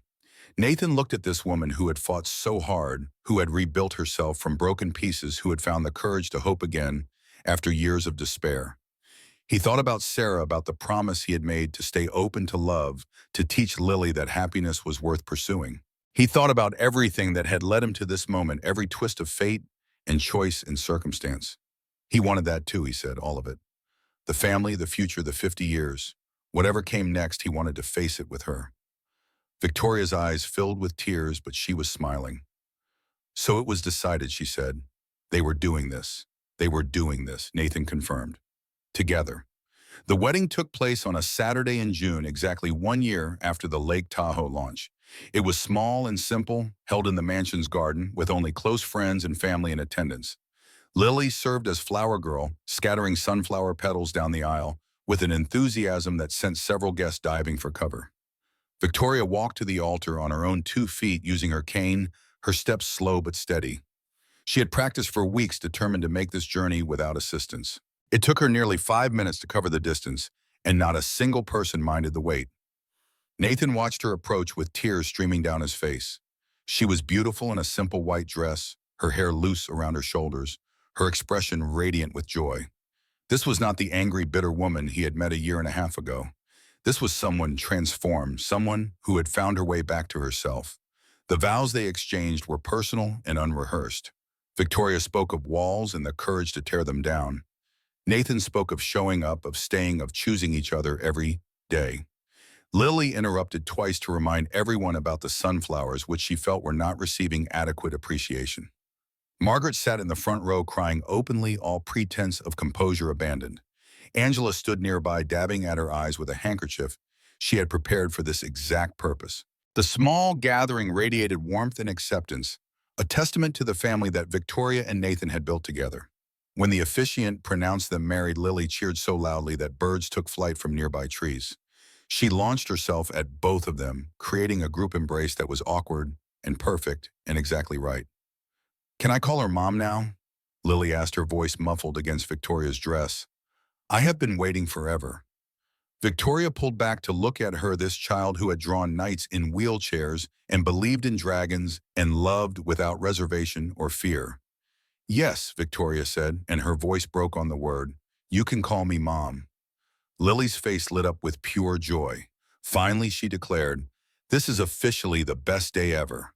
The reception lasted well into the evening, guests lingering over good food and better company, reluctant to let the celebration end. Nathan danced with his daughter, then with his wife, marveling at how naturally the word fit. His wife, Victoria, the woman who had changed everything. Later, when the guests had gone and Lily had fallen asleep on a garden bench, Nathan and Victoria sat together on the terrace, looking out at the city lights below. 1 year ago, she had been alone in this house, counting down the days until her next assistant quit. Now she had a husband, a daughter, a purpose that got her out of bed each morning. The transformation seemed impossible, like something out of the stories Lily loved so much. It was not impossible, Nathan reminded her. It was just hard. There was a difference. Victoria leaned her head against his shoulder. "He always said the right thing," she murmured. "How did he do that?" "Practice," he replied. And the knowledge that she was worth saying the right thing to.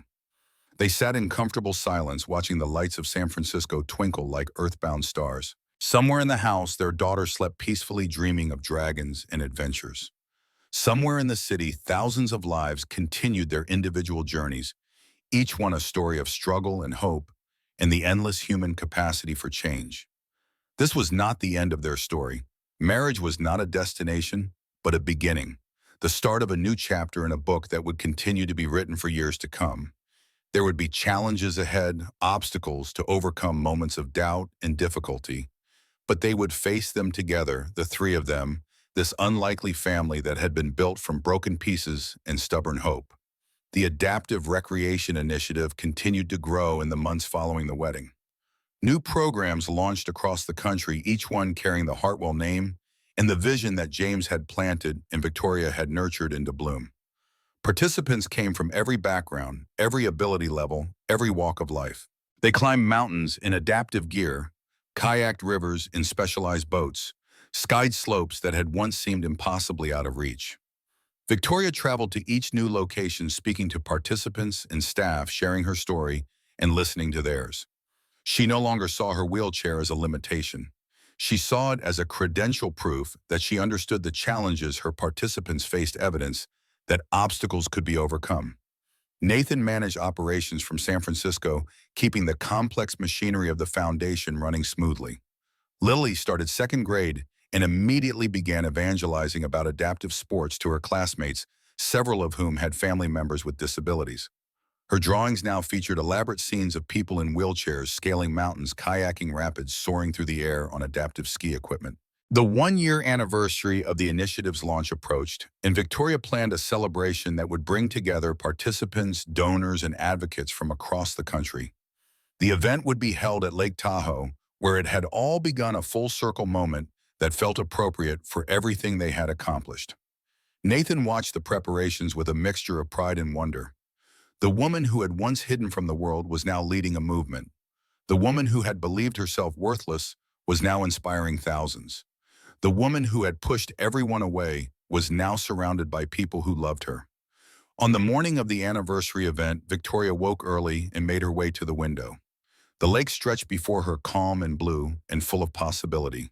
In a few hours, this space would be filled with people whose lives had been changed by the work she and her team had done. People who had discovered that their disabilities did not define them. People who had found community and purpose and joy in places they never expected to find it. Nathan joined her, wrapping his arms around her from behind. She was nervous, she admitted. Even after everything, the prospect of standing before a crowd still made her heart race. Nervous was normal, Nathan reminded her. It meant she cared about what she was doing. The day she stopped feeling nervous was the day she should start worrying. Victoria laughed, leaning back against him. He always knew what to say. The event exceeded all expectations. Participants shared stories of transformation, of mountains climbed and rivers crossed and fears conquered. Donors pledged support for future expansion. Media coverage was overwhelmingly positive, spreading the foundation's message to audiences around the world. Victoria delivered the keynote address with passion and conviction. She spoke of her father's vision, of her own journey from despair to hope, of the countless individuals who had helped her along the way. She spoke of Nathan, who had refused to give up on her, of Lily, who had shown her what courage really looked like, of everyone in the audience who had chosen to keep trying, keep fighting, keep believing that better was possible. Mountains do not care who you are, she said, echoing her father's words. They only ask one question. Do you have the courage to keep going? Today, looking at all of you, I know the answer. Yes. Yes, we do. The applause was thunderous, lasting several minutes. Victoria stood at the podium, tears streaming down her face, surrounded by the community she had helped build. This was her father's legacy fully realized. This was her own legacy just beginning. Afterward, Nathan found her on the same balcony where they had shared their first kiss a year ago. She was looking at the mountains, her expression peaceful. He was proud of her, he said. More proud than he knew how to express. Victoria turned to face him. She could not have done any of it without him, she replied. He had given her the courage to trace him out. Nathan shook his head. He had not given her anything. He had simply stayed long enough for her to find what was already there. They stood together as the sun set behind the mountains, painting the sky in colors that seemed too beautiful to be real. Their daughter was somewhere below, probably causing cheerful chaos among the other children. Their future stretched before them, uncertain but full of promise. Victoria reached out and took Nathan's hand, threading her fingers through his the way she had done 100 times before. Whatever came next, they would face it together. That was the only certainty they needed. The mountains stood silent and eternal witnesses to another chapter in the endless human story of struggle and redemption. They had seen countless climbers come and go, some reaching the summit, others falling short. But the mountains did not judge success by summits reached. They judged it by the courage to attempt the climb. Victoria Hartwell had fallen. She had lain broken at the base of a mountain, convinced that her life was over. But she had gotten back up. She had found handholds where none seemed to exist. She had climbed slowly and painfully toward a peak she could not even see. And now she stood at a summit of her own making, looking out at a vista more beautiful than any she had imagined. Not because she had regained the use of her legs, though that too had exceeded expectations, because she had regained herself, her purpose, her hope, her belief that life was worth living even when living was hard. That was the lesson her father had tried to teach her. That was the truth Nathan had helped her remember. That was the gift Lily had given her, wrapped in crayon drawings and unconditional love. Courage was not the absence of fear. It was the decision to move forward anyway, to take one more step, to try one more time, to believe that the climb was worth making even when you could not see the summit. The mansion on the hillside was no longer silent. It rang with laughter and conversation and the patter of small feet running down hallways. It held a family that had found each other against all odds, 3 broken people who had chosen to heal together. And in the garden, a mural stretched across one wall, faded by sun and rain, but still visible. A knight in a wheelchair, surrounded by dragons and friends, scaling a mountain that reached toward the sky.